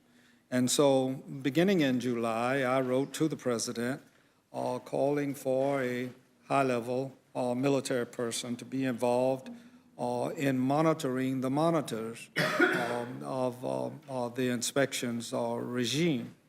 And toward that end, I believe it would be helpful if staffers from the relevant committees, particularly Energy, Foreign Affairs, the State Department, the Defense Department, would be sequestered to such an individual or individuals for purposes of attending to just that. One of the things that offends me highly is the fact that no American citizen is going to be directly involved in the inspections regime. And I don't think that's right. And that is not even close to a reason. It's among the reasons that I choose to oppose this. Additionally, today, I filed legislation introducing a resolution authorizing military force against Iran if necessary to prevent it from obtaining nuclear weapons. There are too many areas of nebulousness, and I believe in this instance that it would be helpful if Iran clearly understood muscularity and that this president or any successor, if they did not follow along with this agreement, would have the authority to take whatever necessary military actions to stop them. I have a variety of reasons. I'll have many opportunities to speak during the course of the week. Mr. Chairman, my only request would be of the Rules Committee, and that is that we give sufficient time for there to be a robust debate so that all sides, all members will have an opportunity to offer input. I yield back the balance of my time. Yes, sir. Thank you very much. The gentleman from Texas, Dr. Burgess. Thank you, Mr. Chairman. It is unusual when the gentleman from Florida and I agree, but I would echo his statement that I hope we allow ample time for debate for this because it is so important. And Mr. Chairman, I just have to ask, we've just all come home from our districts in August, and the question I got over and over again, why is this being handled the way it is and not as would be directed by Article 2, Section 2, second paragraph, where this would be a treaty subject to the advice and consent of the Senate and requiring a two-thirds majority? And I would concur that I wish the president would support handling this as a treaty. As you know, though, he is in opposition and will veto a bill that would make it a treaty, which then means the question would be to go to court. And how many years would that take? I don't know. But if you're asking me, in my opinion, should he have come before Congress to present this as a treaty, I would say yes. And clearly, he expressed his opposition to it and let us know that if we tried to move in that direction, it would be vetoed. And so that leaves us where we are today. But it is extremely unfortunate. It certainly points out the wisdom of the founders who purposefully structured this type of arrangement so that it would be difficult and you would have to convince two-thirds majority in the Senate. And as Mr. Cole pointed out, this has two-thirds majority opposition amongst the people when you look at the polling across the country. And certainly what I heard, and I'll just report to you from the 26th district of the great state of Texas, it was uniformly opposed to what is being proposed in this agreement. Dr. Burgess, if I could respond to that, there is one indirect positive result of this not being a treaty. It does not have the force of law in the United States. So it really only is in force for the duration of this administration, however long that is. That's correct. Let me just ask you, because, this is really bothersome to me. There are 3 Americans being held prisoner, a 4th for whom is unaccounted but believed to be in Iran. So why wouldn't we structure an agreement where at least there were some certainty that those individuals were being treated fairly, and really, in a perfect world, they would be repatriated to the United States? Certainly the 3 who are prisoners, the one who's not under the control of the Iranian government, I get that. But the Washington Post reporter, the ex-Marine, these guys should be home. And we held hearings on this, raised this with the administration repeatedly, and during those hearings brought family members, including the sister of that Marine, and yes, that young Marine who went to visit his grandmother, in Iran has been tortured. We had hearings on the case of Pastor Abedini, a Christian pastor whose crime was merely to gather people to study the Bible. He's been tortured. His wife testified before us. Jason, the Washington Post reporter, as you know, worked for a better understanding of the Iranian people. If you read his columns, you can't figure out what the objection would be because it was simply a people-to-people reporting. And yet, he languishes, in jail and just went through a show trial. Robert Levinson, I don't think we've heard about his whereabouts since 2007. He is the American longest held as a hostage. But holding hostages is not something new for the Iranian regime. I wasn't there. I watched it on television, but at the White House Correspondents' Dinner, the president gave a rather impassioned talk about how the Washington Post reporter should be returned and released by the Iranian government. I mean, was that just a speech? Did that not carry any weight? Sometimes how a regime treats its own people is a good indication of how it's going to treat its neighbors and others. And as I said earlier, in the case of Iran, you have 2,500 people who were killed this year, killed because of religious differences, because they were Baha'i or, some other minority religion, which the regime takes exception to, or killed because, they spoke out about religious freedom. So we're dealing with absolutists with respect to the Ayatollah and the other clerics running that country. Despite bipartisan calls from Congress, we didn't demand the release of these 4 Americans prior to this agreement, and in my judgment, we should have. Now, the commander of the Quds Force, Mr. Soleimani, who was responsible, if I recall correctly, on several trips to Iraq, it was well known that there was an Iranian general or an Iranian commander who was involved in the creation or the construction of vehicle-borne explosive devices and individual explosive devices. The type of wiring, the type of copper that was used pretty much points to this individual. Now, after a period of time, he gets, in fact, a no build by anyone and is free to do whatever he wants. Is that correct? Sanctions are lifted on General Soleimani, but even before they've been lifted, while it's still a violation, there's every indication that he flew to Moscow and had meetings with senior Russian leaders, including President Putin, as well as the defense minister of Russia. He is credited with the death of over 500 Americans.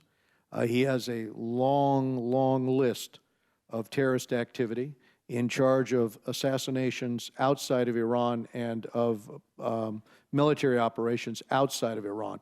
The IRGC carries out the operations inside, the Quds Force are outside. So that would include the Quds forces that helped overthrow our ally Yemen, as well as he personally led an attack into Israel with the Hezbollah unit. He's credited with doing that. He's been in Syria, in Iraq. You get a sense of just what kind of a danger this individual is, and you can only imagine the types of weapons he wants to get his hands on. Yeah, and one of those will be an intercontinental delivery device.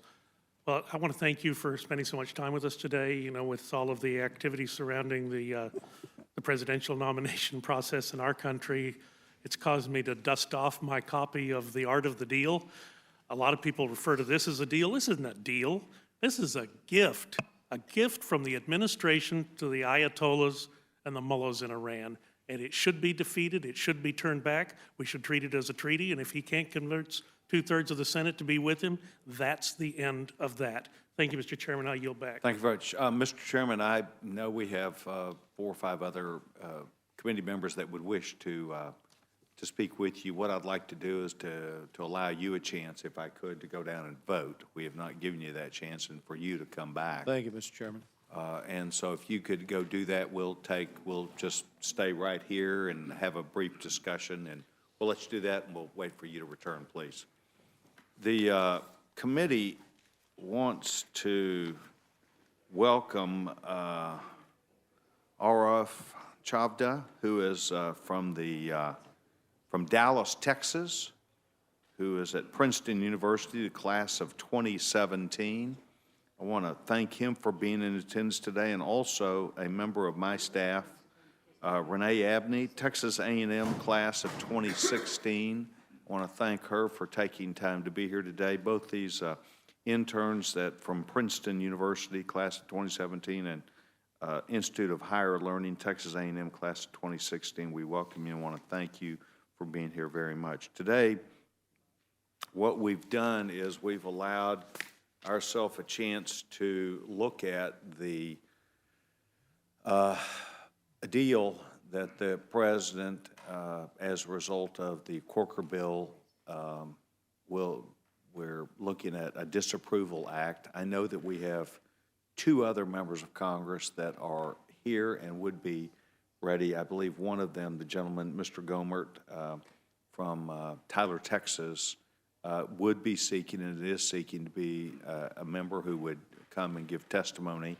Mr. Gomert, I want you to know that we have received your amendment in the nature of a substitute that we would engage you on, and I'm sure that she would use this time if she would choose to entertain this opportunity. The gentlewoman from New York, if she would choose to enter that into the record, does the gentlewoman choose to do that?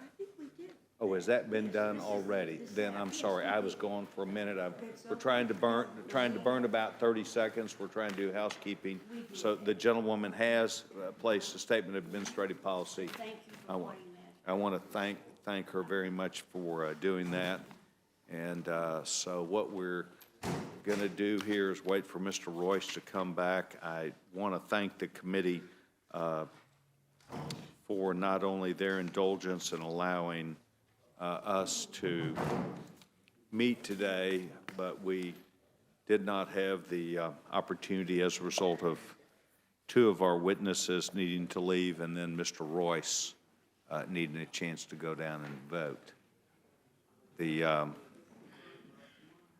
chance for us to wait here for just a minute for Mr. Royce coming back. We will then go to the gentleman from Ohio and then on down the dais. And we note now that the gentleman, the chairman of the committee, ran down and he's running back. Mr. Royce, Chairman Royce, I want to thank you very much. The gentleman from Columbus, Ohio, the gentleman, Mr. Stivers. Thank you, Mr. Chairman, and I appreciate Chairman Royce running. That was almost looked like watching the Ohio State game last night. You ran so fast. I appreciate you being here. And, you know, in Congress, we set forward committees to create experts on lots of different areas. You've spent a lot of time in foreign affairs, as has Elliot Engel, your ranking member.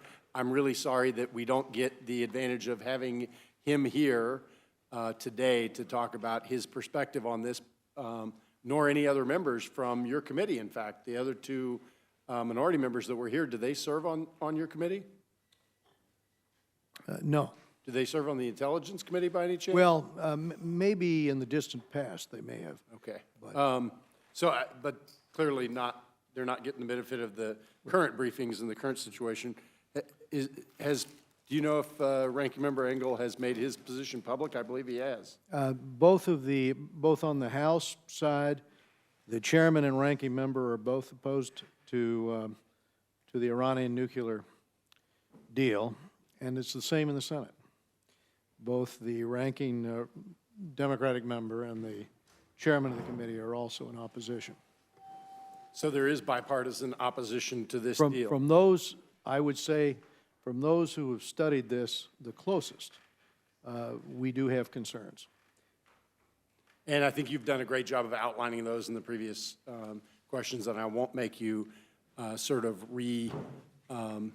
explain that for me. But what I would like to talk about is just going forward, let's assume for a second that the president does have 34 senators that he claims to have, and this deal is going to happen in its current form.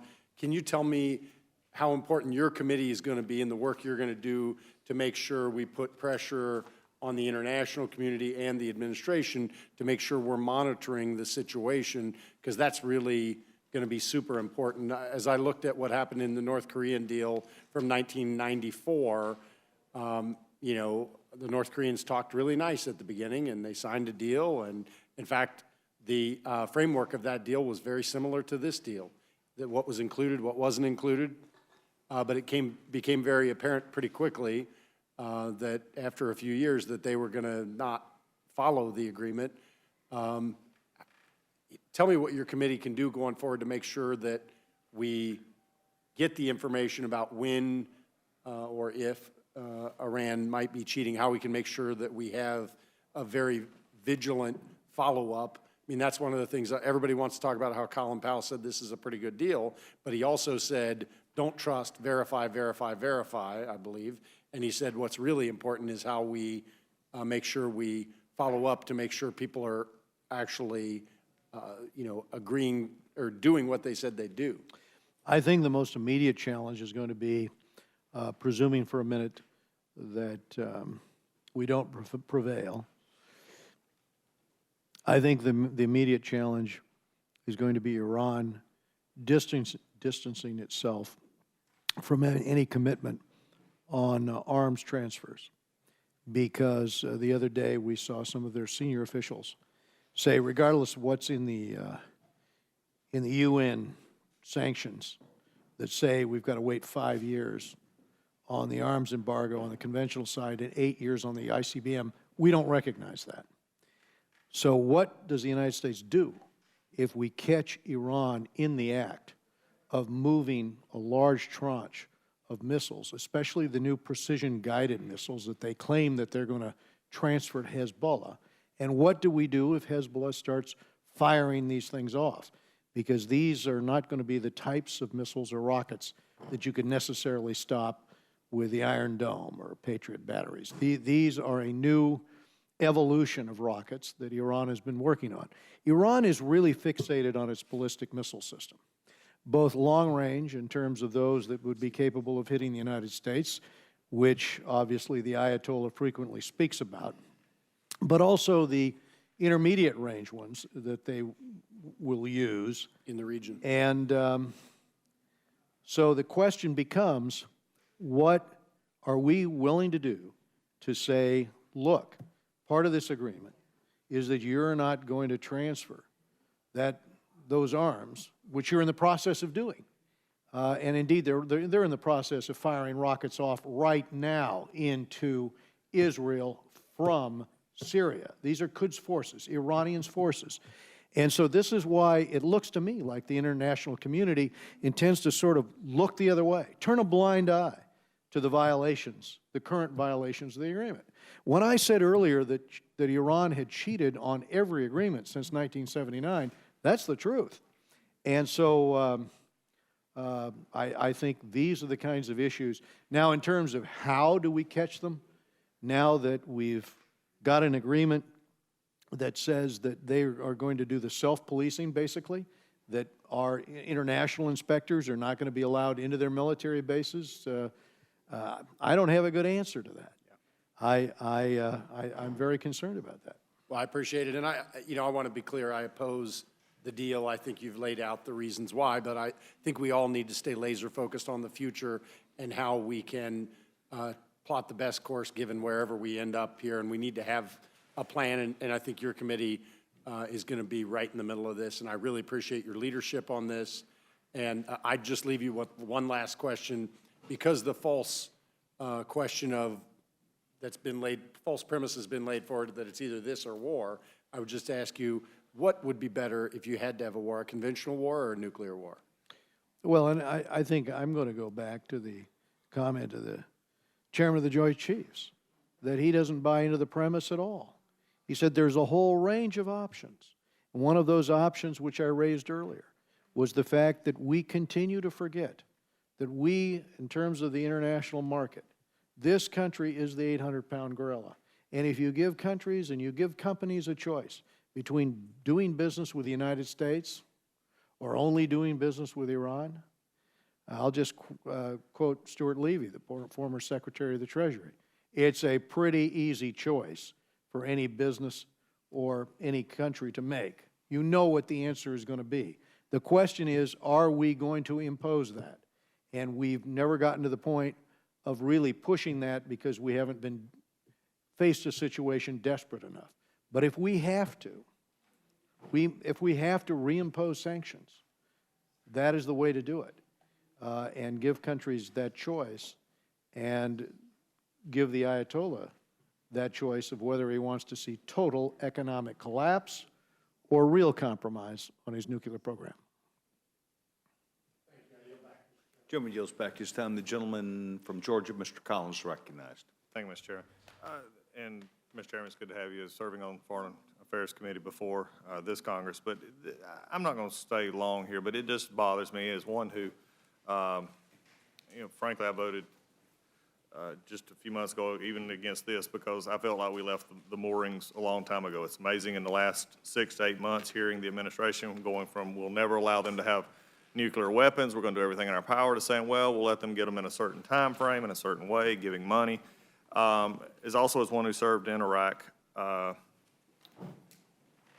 in 2008, it really, this issue with the IRG really, Mr. Chairman, concerns me probably more than anything.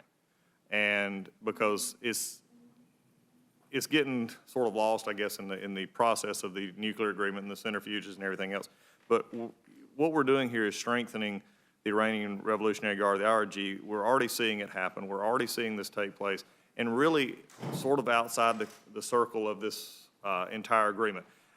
I'm not sure why we chose to change, why we let this go. This is the part, frankly, that I don't believe the world has an answer for. I don't believe this agreement has an answer for, and why it was added at the last minute. I know we've talked about it in general here today, but this is the part, from your perspective, why was this piece added? Why, besides the fact that it is the biggest gift, in my opinion, to the Iranian regime, the dealings with The lifting of the arms lifting embargo? of him, yes. Why? Give us, if you could, walk the Yes. what the other. I mean, I think this should rise the countries around that the biggest concern here. This is what held the deal up at the end. It was the introduction of the Russians into the equation, running interference for Iran, saying, no, you're not going to get a deal. And this is all secondhand. I wasn't there in the room. But the Russians saying, no, you're not going to get a deal unless we lift the sanctions, on arms transfer. Now, why would the Russians be interested in that? I can tell you, in my opinion, it's because they intend, just as we see evidence of it right now, to make a lot of money by transferring arms to the Iranian regime. They know that into the escrow account is going to come $100 billion when this deal is done. And so they have the technical capability, for example, to sell targeting information to the Iranians. Right now, the Iranians can send those 3-stage ICBMs up, but they can't control where they land. They're not good at that. But I'm going to bet, I'm going to hypothesize that they'd be willing to pay an awful lot of money to get that capability. The second thing is conventional arms, and this gives the Russians the capability to transfer conventional arms also, which, of course, the Iranian government and the Revolutionary Guard Corps really need to carry out their operations to assist the Houthi rebels, whether it's overthrowing Yemen, whether it's the low-level insurgency they're trying to inspire among the Houthis in Saudi Arabia, where the oil fields are, whether it's in Syria, where they're firing rockets right now into Israel, or were a few weeks ago with the Quds forces, or whether it's in Iraq, whether it's in Lebanon, where they're trying to strengthen Hezbollah and take over Lebanon. So, they have an agenda where they're in need of hard currency, and it's been cut off for a long time. And this would give the Iranian Revolutionary Guard Corps a real shot in the arm in terms of getting the weapons it needs. So that's why I think that was introduced at the 11th hour. And I think that's what brings so much concern to the table, that you bring this in basically held off to the very end when the deal was there, and then bring this in, and the Russians, of course, stepping in. This is the part that anyone who is concerned about Israel, anyone who's concerned about the Middle East in general, and looking at this, would say that this agreement, not only just on its face has issues, but you made a comment just a few minutes ago that I think goes back to my heart and why it just distressed greatly the path that we went on from the end of last year basically to this agreement. And that was moving away from the sanctions, moving away from the international, capability into at a point when you said they're going to have to choose between us or those partners. We had that ability. We let that ability go. And for whatever gain, which it doesn't seem to be, especially as we get more and more into the details of how it will be inspected, how it will go forward, except for political gain or legacy, whatever we want to call it. It is very disturbing that we had that leverage.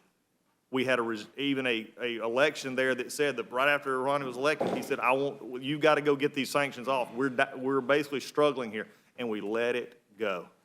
I think the history that was spoken of earlier by other members, the history here will be, how did we let this go when we were in a position of power and we went to a position of weakness? And that's what the administration will have to answer in their memoirs. I don't want to see this go through. We're going to have to continue to fight this. I appreciate the chairman's vigilance and get yield back. Thank you very much. The gentleman from Alabama. Thank you, Mr. Chairman. Mr. Chairman, thank you and the members of your committee and your staff for the excellent work that you've done on this. I serve on the Armed Services Committee, and we've been looking at this from our perspective. And the thing that bothers me the most about this is that when we're talking about these things, the State Department gets to negotiate this. The men and women in the uniforms of the United States of America have to defend against it. And I don't think people have been thinking about that. Back earlier this year on the Armed Services Committee, we heard from the Defense Intelligence Agency. And this is not classified, so I'm not releasing anything. This is what they told us. The Islamic Republic of Iran continues to threaten U.S. strategic interests in the Middle East. Iran's actions and policies are designed to further its goal of becoming the dominant regional power, as well as to enhance its strategic depth. Iran views the United States as its most capable adversary and has fashioned its military strategy and doctrine accordingly. And they talk about some more specifics about what they're doing, and they make this statement: numerous underground facilities reduce the vulnerability of critical elements of Iran's military, so they can hide from us what they're doing, strengthen and make it more difficult for our conventional weapons to reach them. Then they go on to talk about nuclear weapons. This is the National Defense Intelligence Agency, we continue to assess that Iran's goal is to develop capabilities that would allow it to build missile deliverable nuclear weapons. The regime faces no insurmountable technical barriers to producing a nuclear weapon. Iran's overall defense strategy relies on a substantial inventory of theater ballistic missiles capable of reaching as far as southeastern Europe. Iran continues to develop more sophisticated missiles and to improve the range and accuracy of current missile systems. Iran has publicly stated that it intends to launch a space launch vehicle as early as this year that could be capable of intercontinental ballistic missile ranges. In July of this year, before the Senate Armed Services Committee, General Dempsey, the chairman of the Joint Chiefs of Staff, said, under no circumstances should we relieve pressure on Iran relative to ballistic missile capabilities. And then earlier this year, the Director of National Intelligence said, we judged that Tehran would choose ballistic missiles as its preferred method of delivering nuclear weapons. Iran's ballistic missiles are inherently capable of delivering weapons of mass destruction. So from the point of view of protecting the people of the United States, the burden of which falls on those men and women out there in ships today and in airplanes and our wonderful ground forces, let me ask you to confirm or not what General Dempsey has posed to us. Are these circumstances that we are relieving pressure on Iran relative to ballistic missile capabilities? I believe that the chairman of the Joint Chiefs, as well as the Secretary of Defense, were correct. And I believe it was a blunder. It was a blunder in the final hours of negotiation, and I would maybe credit this to the zeal for the deal, I don't know. But to concur with the pressure from Russia and Iran to lift the arms embargo, to lift that prohibition on assistance with their ICBM program as well as their conventional arms. I think that was not in the security interests of the United States. So you would agree that that relieves pressure on Iran's ballistic missile capabilities? Absolutely, because it will allow Russia to cooperate, for example, with Iran on their ICBM program in the future, which I don't think under any conditions we should have entertained. You know, one of the things that bothers a lot of people about this deal is that we hear a lot about, well, a lot of people are just doing this because they have some special relationship with Israel. They want to protect Israel. I'm a strong supporter of Israel. I make no apologies for that. But I oppose this deal because it's bad for the United States of America. They don't need intercontinental ballistic missiles to hit Israel. They need ICBMs to hit us. And that's their intent. That's what, these aren't partisan people. The Defense Intelligence Agency, the chairman of the Joint Chiefs of Staff, the director of national intelligence, these are professionals. And they're all telling us the same thing, that these ICBMs, these ballistic missiles, threaten the defense of the United States. Yes, sir, go ahead. If I could respond to that. In the words of the Ayatollah, in keeping with the point you're making, Israel is just the little Satan. We're the great Satan in his equation. So I concur with your Would the point. gentleman yield? Yes, sir. Yeah, well, first of all, I would, again, remind the gentleman that this agreement is about preventing Iran from getting a nuclear weapon, which I would like to think we all can agree is it would be a bad idea. But I just wanted to pick up on one thing the gentleman said about that decisions that are made by the State Department have to be, you know, the burden falls on our men and women who serve our country in the military. Because I think this is a good moment to remind everybody here, because when we talk about our responsibility to our troops, that we are at war right now, not in Iran, but in Iraq and in Syria. And to the best of my knowledge, this institution can't get the spine together to actually bring an authorization to the floor and and do our constitutional job to take responsibility for what these men and women are now having to deal with. I mean, every day we are engaged in military actions, bombing every day. I know the chairman agrees that we ought to have an authorization here, but I mean, you know, at least on this vote, at least on this issue here, you can vote no.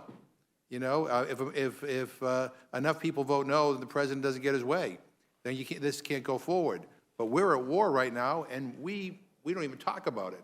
So I appreciate the concern for our troops, but I wish that concern translated Well, into reclaiming an my authorization.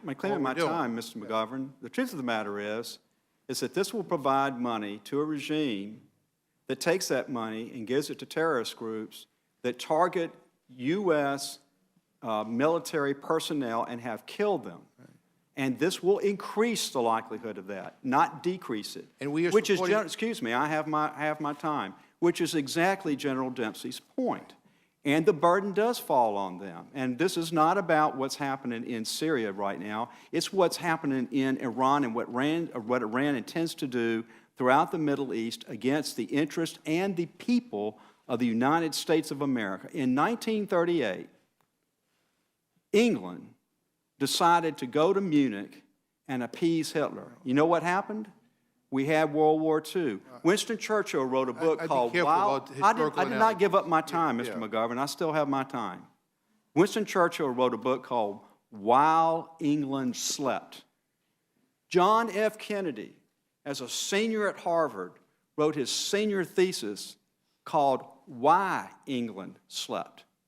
I can't imagine John F. Kennedy agreeing to this agreement, knowing what we know from these nonpartisan professionals who deal with the defense of our country.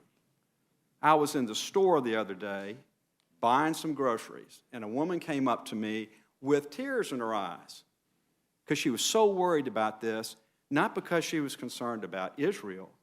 She was concerned about herself. And I think it behooves us in this Congress to understand that our main job here is to defend the American people. This deal, based upon what we know from the nonpartisan professionals that defend this country, endangers the American people. And I will vote against it, and I hope we will have a vigorous debate on the floor about it so we can make sure the people of America know what the truth is, and so we can have a vote so everybody in America can know where we all stand as their representatives. Yeah. And then at the end of the day, the American people can make their decision about whether we made the right decision or not. But I know, I don't want I know from I this, don't want I Iran have to have my a nuclear time. I have weapon. not given up my time. I do not want Iran to have a nuclear I have weapon. not given up my time. This deal was negotiated because somebody had a desire to get an agreement almost under any circumstance.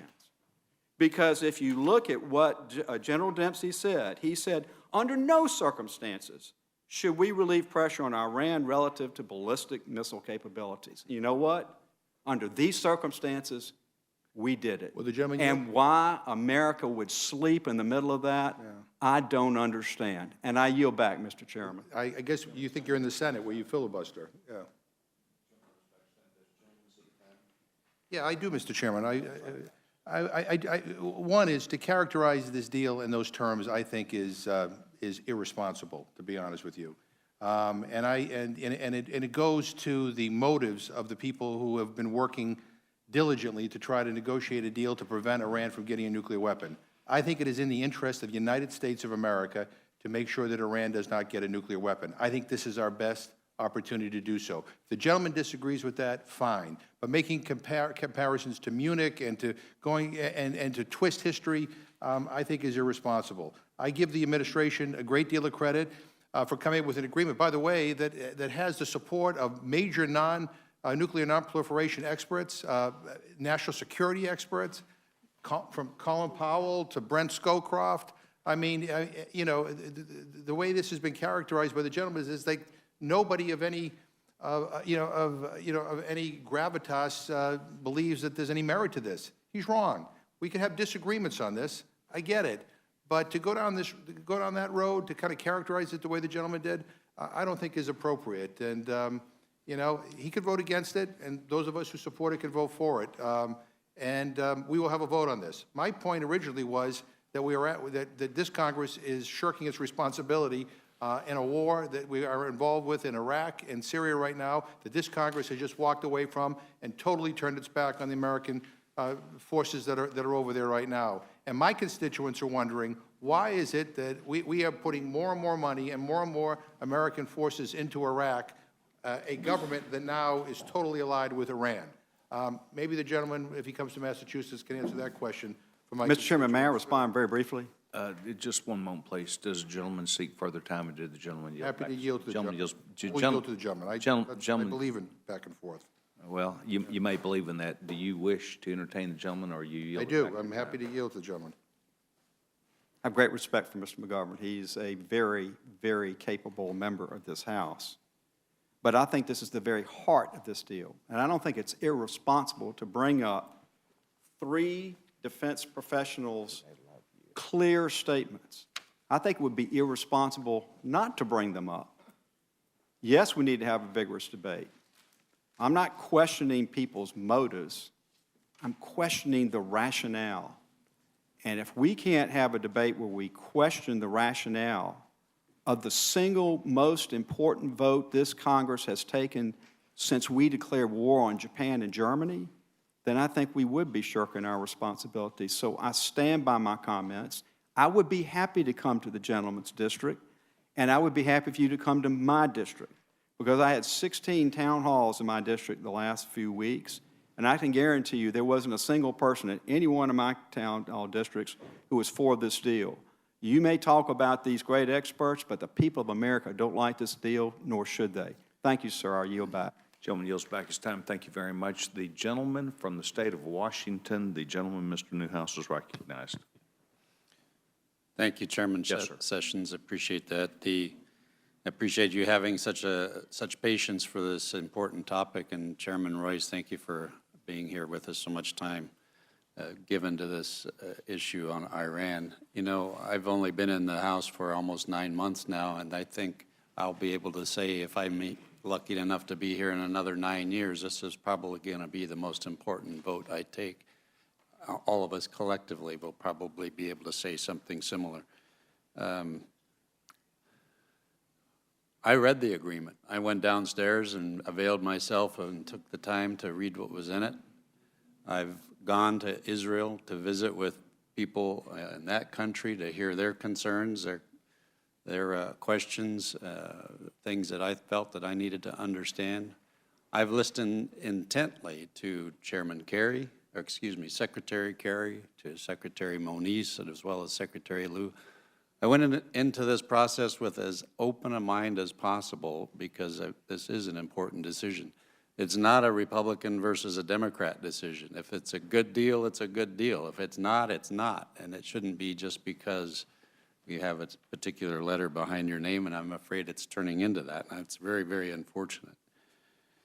But I have, after all this process, and very much enjoyed the conversation today. This has been very helpful. Some of the new things have come out to me, and so that's been helpful to help solidify my decision. I still have some grave concerns, and I wanted to ask you, Chairman Royce, if you could help me get through some of these things.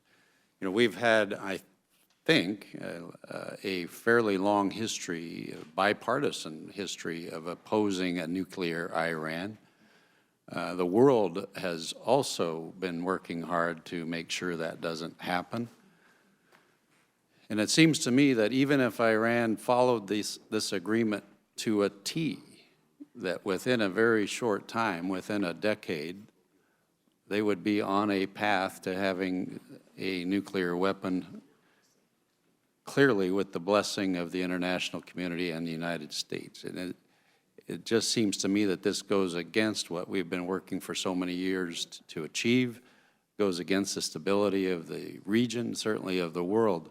Can you comment on that? Is that a correct assessment, Chairman? I think that assessment is correct, Mr. Newhouse. I think that in 10-plus years, between 10 and 15 years, they're going to be on the threshold of having that capability, and that is if they do not cheat.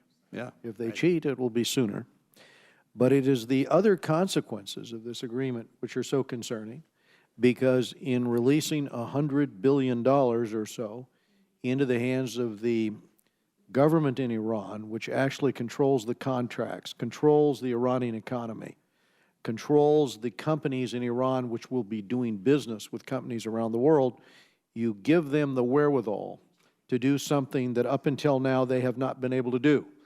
It is the largest terrorist supporting network that we're dealing with on the planet.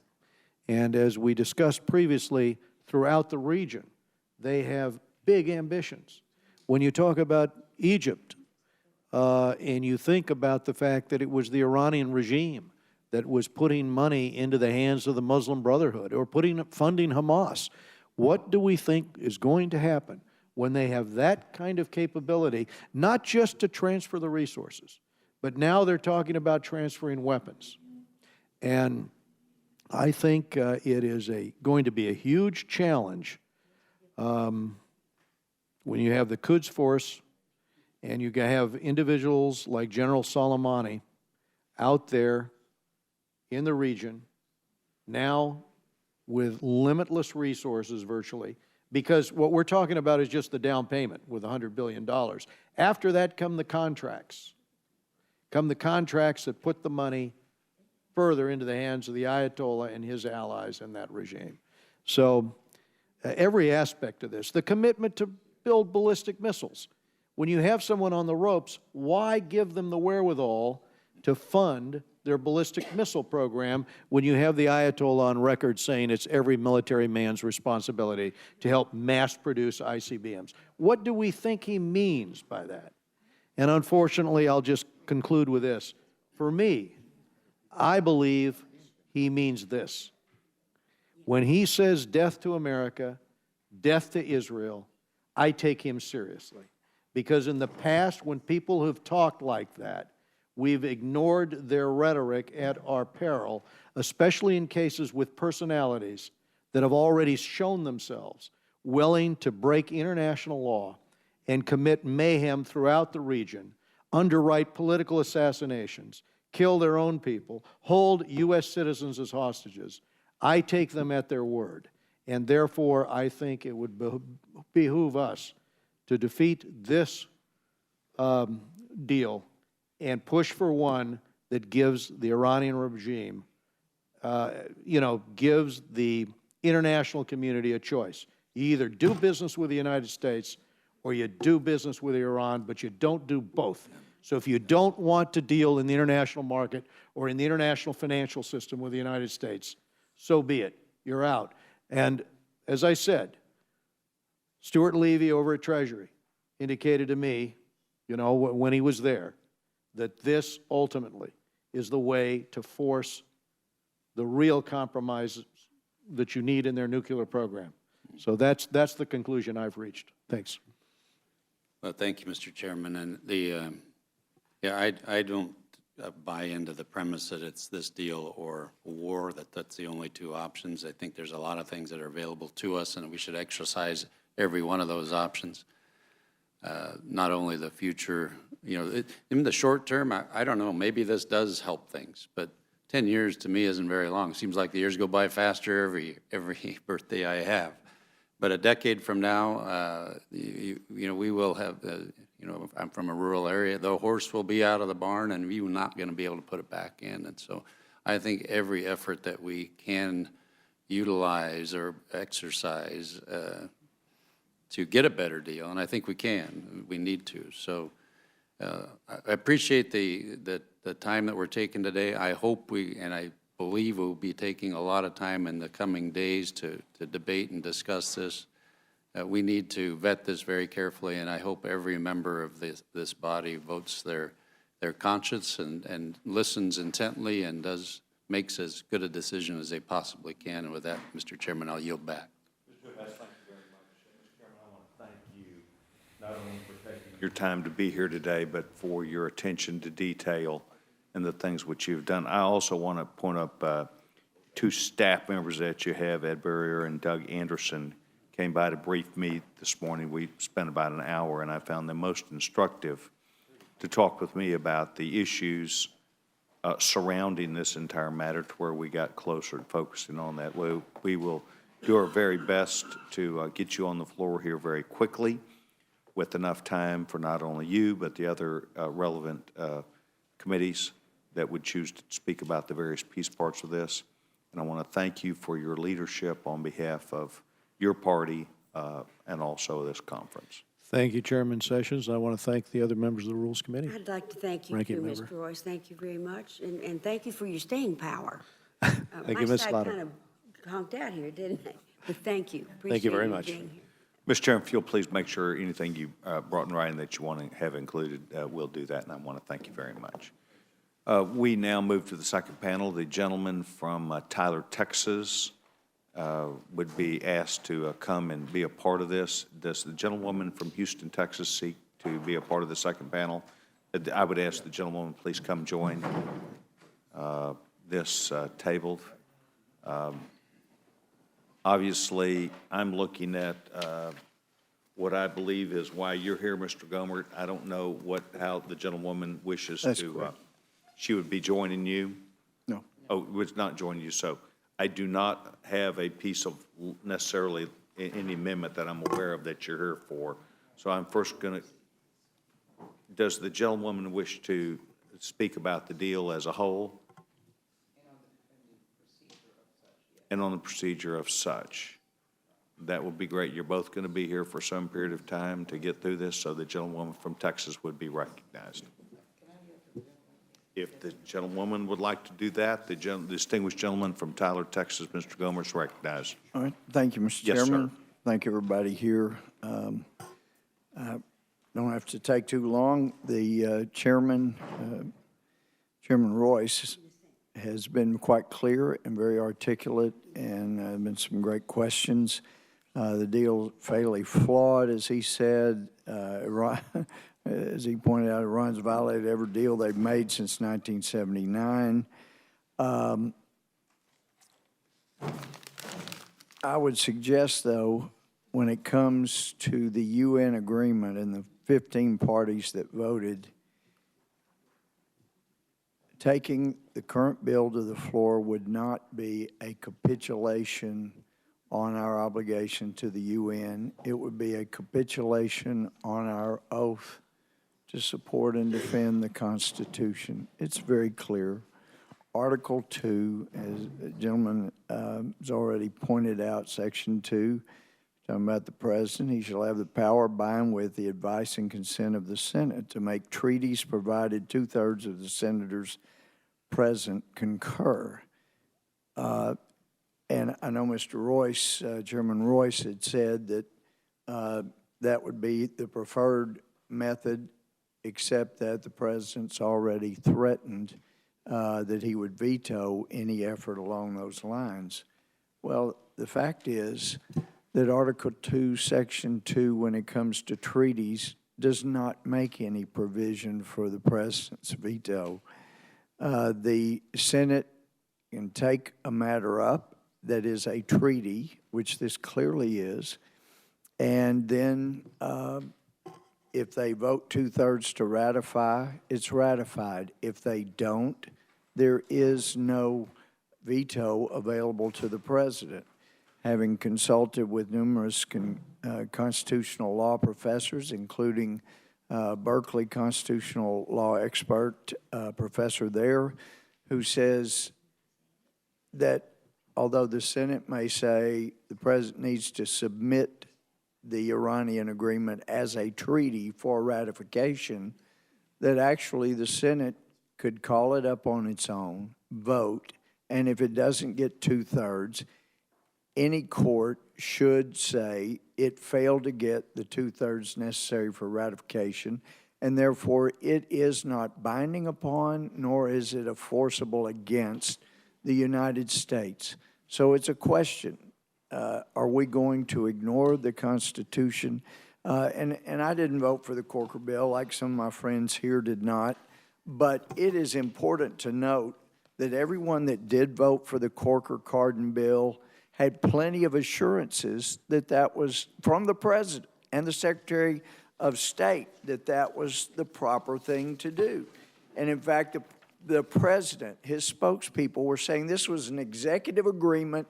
It does not require any kind of ratification under Article 2.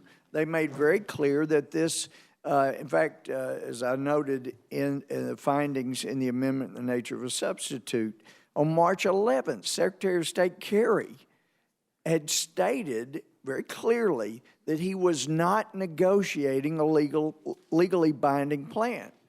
And then they go on. And I think we all know that any agreement between the United States and another country that affects, changes, modifies an existing treaty is a treaty, and it does require ratification by 2/3 of the Senate. Well, this Iranian deal, which really is a treaty, does that. Article 1 of the Treaty on Non-Proliferation of Nuclear Weapons, which the U.S. is signatory, and this is number 23 of the findings, and under which the United States is obligated, is not in any way to assist, encourage, or induce Iran to acquire nuclear weapons or other nuclear explosive devices or control over such weapons or explosive devices.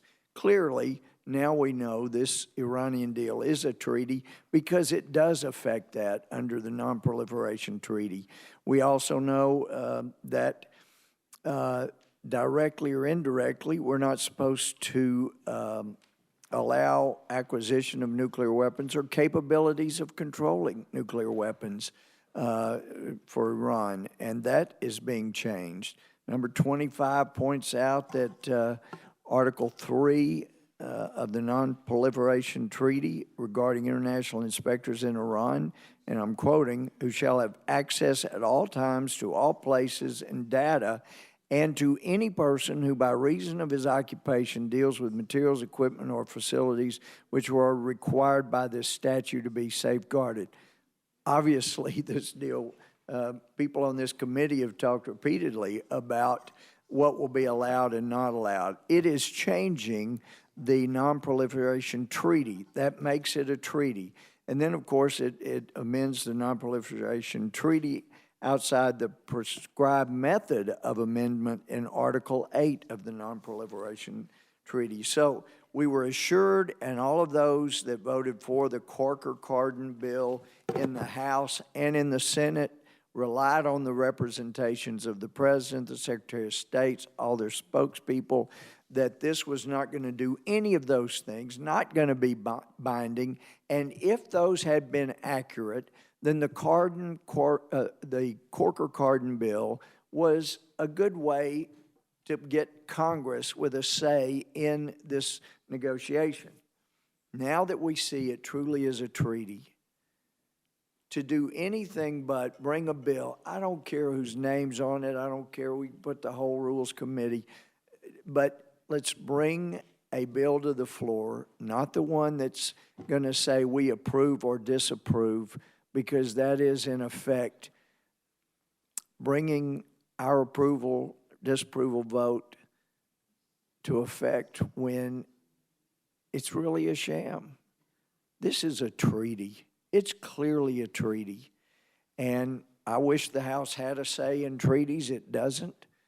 So the House ought to demand that the Senate take up their role. Corker-Cardin doesn't apply here. And I know my friend, our friend Congressman Roscom is down on the floor, or he has a privileged motion he's making that actually Corker-Cardin has not been triggered yet because all of the agreement has not been provided to the House as required under Corker-Cardin. So he's got a point, but I would submit to this committee, the truth is, this is a treaty, and we need to vote and call it what it is. And I tell you what, America will be proud. The two-thirds that have been referenced here will be proud. And those who would quote Ronald Reagan, trust but verify, as my friend from Oklahoma pointed out, he walked away from the bad deal at Reykjavik, and as a result of his steadfastness, brought down an evil empire in the Soviet Union.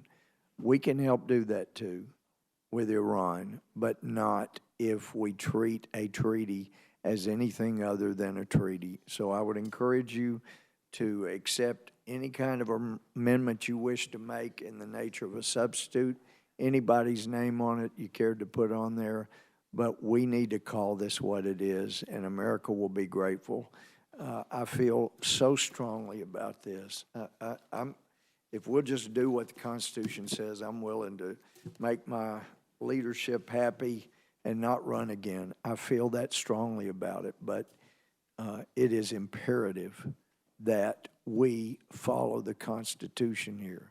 And if we don't follow the Constitution, I'm going to be around probably for a long time as the biggest pain in the rear that people can imagine. I thank the gentleman. Yield back. Yes, sir. Ms. Jackson-Lee? Mr. Chairman, Rules Committee, I thank you for delaying your time for this second panel, and I also want to join some of the comments that I've heard. This has been a very deliberative discussion. For those of us who were able to hear a good part of it, it was thoughtful and very helpful.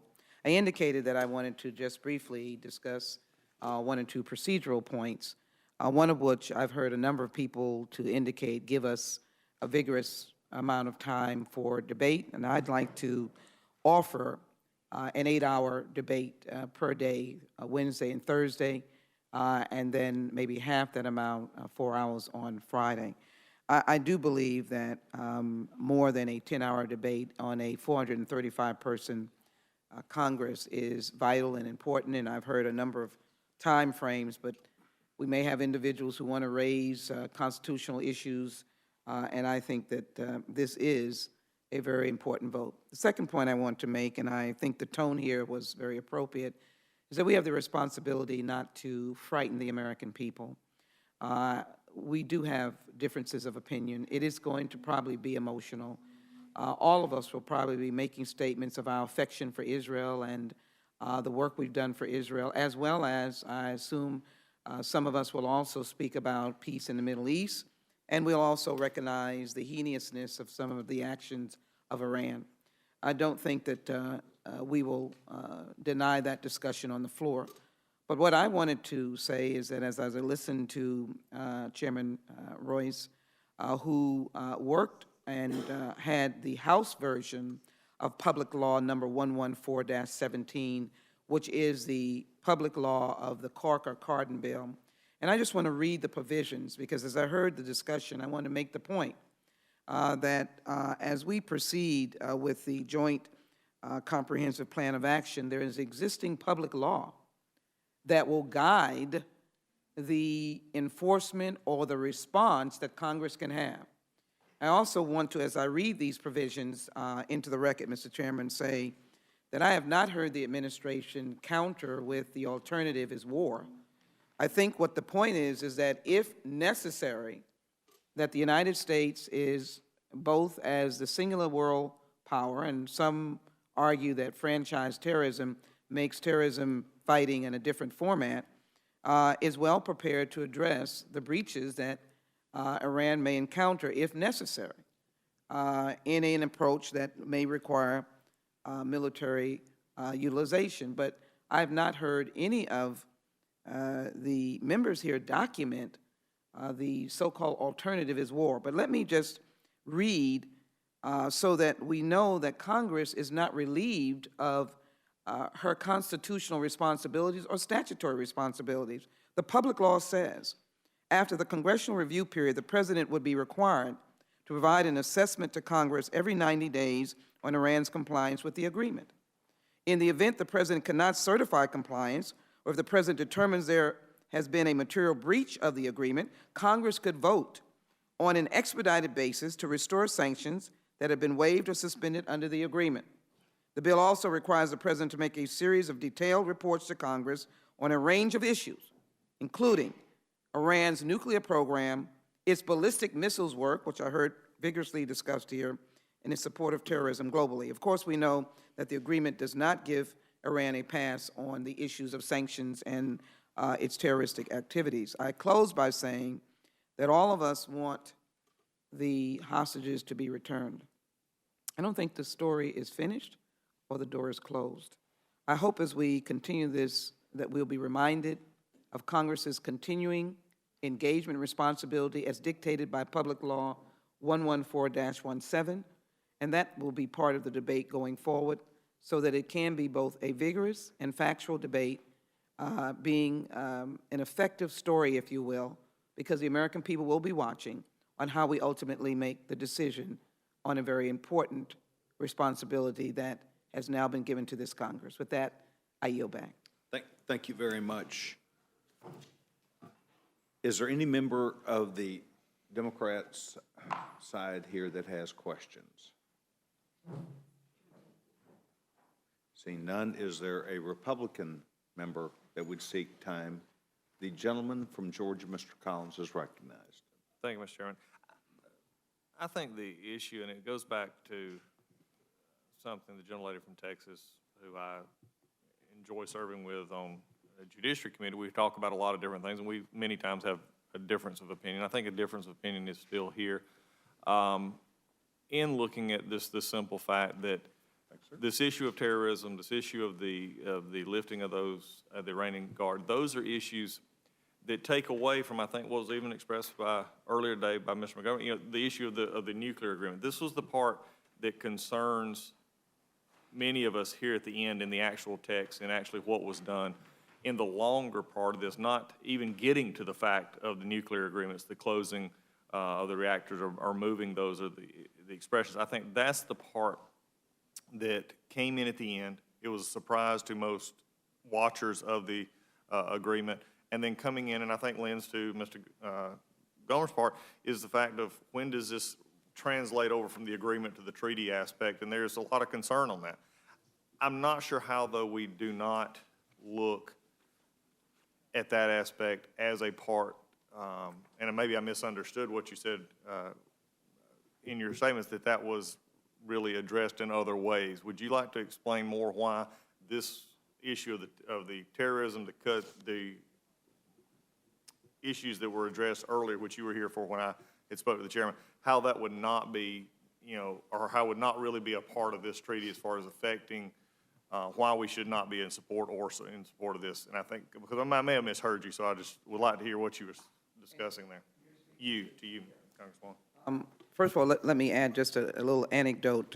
Today, I was in the 9/11 Memorial in New York with the Homeland Security Committee. And if there's ever a more sobering and emotional experience, it is to go there and recognize what America has been through the actions of terrorists. The point that I was making, and I think it's been made here before, is that the sanctions, the actions of Iran, as all have indicated, that it is a state sponsor of terrorism, those sanctions are separated from the question of the issue of a non-nuclear agreement, that those sanctions will continue. And I think what I was, and I appreciate your answer, I think the concern that I'm having is this part dealing with the Iranian Guard is not separate from this. This is still covered, as you're saying, under something else, but it was brought in to bear in this agreement. And I think that's the concern that was discussed earlier, is my friend from Alabama was speaking about this. I think understanding the threats that are there is a very real undercurrent of this agreement. It's a very real undercurrent of the problems that we're having. Many of us are struggling with just the framework and structure of how this is set up. Take anything out of what I may or may not feel about the motivations or the realistic possibilities of anything else, just getting to the very heart of it was a very much a concern. But I do appreciate you attempting to clarify that now with that. And if I might, I referred you to, I think, more of the Corker-Cardin bill than maybe some, and there are provisions in that bill that have an intimate relationship with the administration and Congress in terms of the kinds of reporting, which would include your concerns about the Iranian Guard. And I think as one is is also the gentleman from Texas, well, I voted against that bill. I felt like we left the moors of our tradition when we left the sanctions part of this. So, I mean, and we can be sitting here saying, why are we voting today? Well, it's because of that bill. And if we'd have never left our bearings of saying we need to focus on not letting them have the economic sanctions lifted so that they will actually come to a deal, then we wouldn't be here sitting here today. I believe we could have got a better deal, or we could have still putting a country to economic ruin. They had an election, they changed that. The first thing they want to do is get rid of sanctions. What do? They go to the table and promise everything. I think that's, again, with a country that's never lived up to the most part of any agreements that they've had, that's just a concern to many of us. There's differences of opinion. That's why we have the debate. Mr. Chairman, I yield back. If I just may say a sentence. Yeah, Ms. Collins and I have bigger debates on the Judiciary Committee, and part of this agreement has that. But let me just say that a counter to that would be that we have obviously implemented sanctions on Iran for a very, very, very long time. And they are at the breaking point. And I would make the argument that this is an agreement appointedly directed at stopping the nuclear proliferation in Iran. And so it's always a question of whether sanctions would break them any further. They are at their low point. I yield back. Thank you very much. Gentleman yields back his time. Is there any other member of the committee that seeks time? Thank you very much. I want to thank both of our witnesses for taking time. Mr. Gomert, I know you sat here a bulk of the time, and I know, Ms. Jackson-Lee, you put your time in the chair today, and I appreciate it very much. Thank you all very much. Y'all, please make sure anything you had in writing that you would leave for our great stenographer. We appreciate it. Okay, this closes the hearing portion. See no further member seeking time. This closes the hearing portion of our effort on HJ Res 64. And the chairman will now be in receipt of a motion. Mr. Chairman, I move the committee grant H.J. Res. 64, disapproving of the agreement transmitted to Congress by the President on July 19, 2015, relating to the nuclear program of Iran, a closed rule. The rule provides 10 hours of debate equally divided among and controlled by the respective chairs and ranking minority members of the committees on Foreign Affairs, Financial Services, the Judiciary, Oversight and Government Reform, and Ways and Means.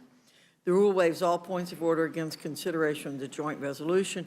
The rule provides that the joint resolution shall be considered as read. The rule waives all points of order against provisions in the joint resolution. The rule provides a final period of debate which shall not exceed 1 hour, equally divided and controlled by the chair and ranking minority member of the Committee on Foreign Affairs. The rule provides 1 motion to recommit. Finally, Section 2 of the rule provides that upon receipt of a message from the Senate transmitting H.J. Res. 61 with a Senate amendment to the text thereof consisting only of the text of H.J. Res. 64 as passed by the House shall be considered to have concurred in the Senate amendment or amendments. Thank you very much. I now defer myself for a further explanation. This rule provides for consideration of the disapproval under a closed rule. That way it can be a clear vote, you're for it or you are against it. Rule provides for 11 hours of debate among the committees of jurisdiction. Lastly, the rule provides that if the Senate passes a joint resolution that is identical to the House version, we will consider the Senate version as adopted. I think what we've tried to do is have a long, fruitful hearing today to where all members had an opportunity to be heard. You've heard the motion from the gentlewoman from North Carolina. Is there amendment or discussion thereon? Gentlewoman from New York. We don't have any amendments obviously on our side. Yes, ma'am. But I am concerned, I think we all are on number 8. Receive the message with Senate amendments, the text. Right. As you understand, we're deeming that we concurred with whatever the Senate does, correct? Well, Why are we doing that? Yeah, essentially what's happening is both these bodies are going after this same effort at the same time. Normally what happens is one body will take it and they may name it something different. It may have a Senate number. So normally what happens is the House will pass something and the Senate will take that measure up. This is being concurrently done by both sides, and they may take up a different number of the bill. They may call their bill something different, but as long as the text exactly is the same, we're saying we will adopt that. As long as it's exactly the same. It's exactly the same, but the title of the bill may be different. So the text of the bill. Well, once again, I think because we say it often, we're very fond over here of regular order. Well, and we fond or not, like that every now this and is then going to take we hope to us. see it. We have been over through 30 hearings on this matter, and the Senate has their procedures and processes. All we're trying to simply say is if the bills are exactly the same text, the title of the bill does not have to be necessarily the same. Consisting only of HRS 54. It's not a trick. All right, thank you for your explanation. Yes, ma'am. Gentleman from Florida. This is just not a big serious question, but in relating in Section 2 of the rule, we speak to what I gather are the relevant committees, those committees being Foreign Affairs, Financial Services, the Judiciary, Oversight and Government Reform, and Ways and Means. And while I don't have any access to grind with any of the committees, and I guess one could argue that maybe all of the committees of Congress ought to be involved, but is there any particular reason that Armed Services is not involved in the matter of dealing with this issue? At the time a bill is dropped, and I know we all know this, and I'm going to get to the answer, there are referrals that are made based upon the subjective reading of the bill. They did not receive any referral, so we did not include them. In other words, parliamentarian, as they read it, makes that determination. I So understand. there were no sections that were deemed appropriate or within that jurisdiction. I appreciate the chair's clarification. I Yes, sir. would not even pursue it further, other than to observe. Still a good that question. It would seem to me that services could make a credible presentation regarding what they may or may not have heard at a given time. Yes, sir. Thank you, Mr. Chair. I was going to ask why rules wasn't mentioned, but then we had our 10 hours of debate already. You know, Intelligence hasn't been heard from. I might say that this is a very difficult issue, and I thought the committee did a pretty good job of keeping that in check today. The vote will now be on, as I understand it, the vote will now be on the motion from the gentlewoman from North Carolina. Those in favor say aye. Aye. Those opposed, no. No. The ayes have it, the ayes have it, and the motion is agreed to. And I will be handling this for Republicans, Good. I'll be handling it for myself. and Mrs. Slaughter will for Democrats. I do not anticipate that there will be further Rules Committee activity this week, and I thank you very much Thank you. for this hearing. We should be able to go down and file in about 10 minutes or so.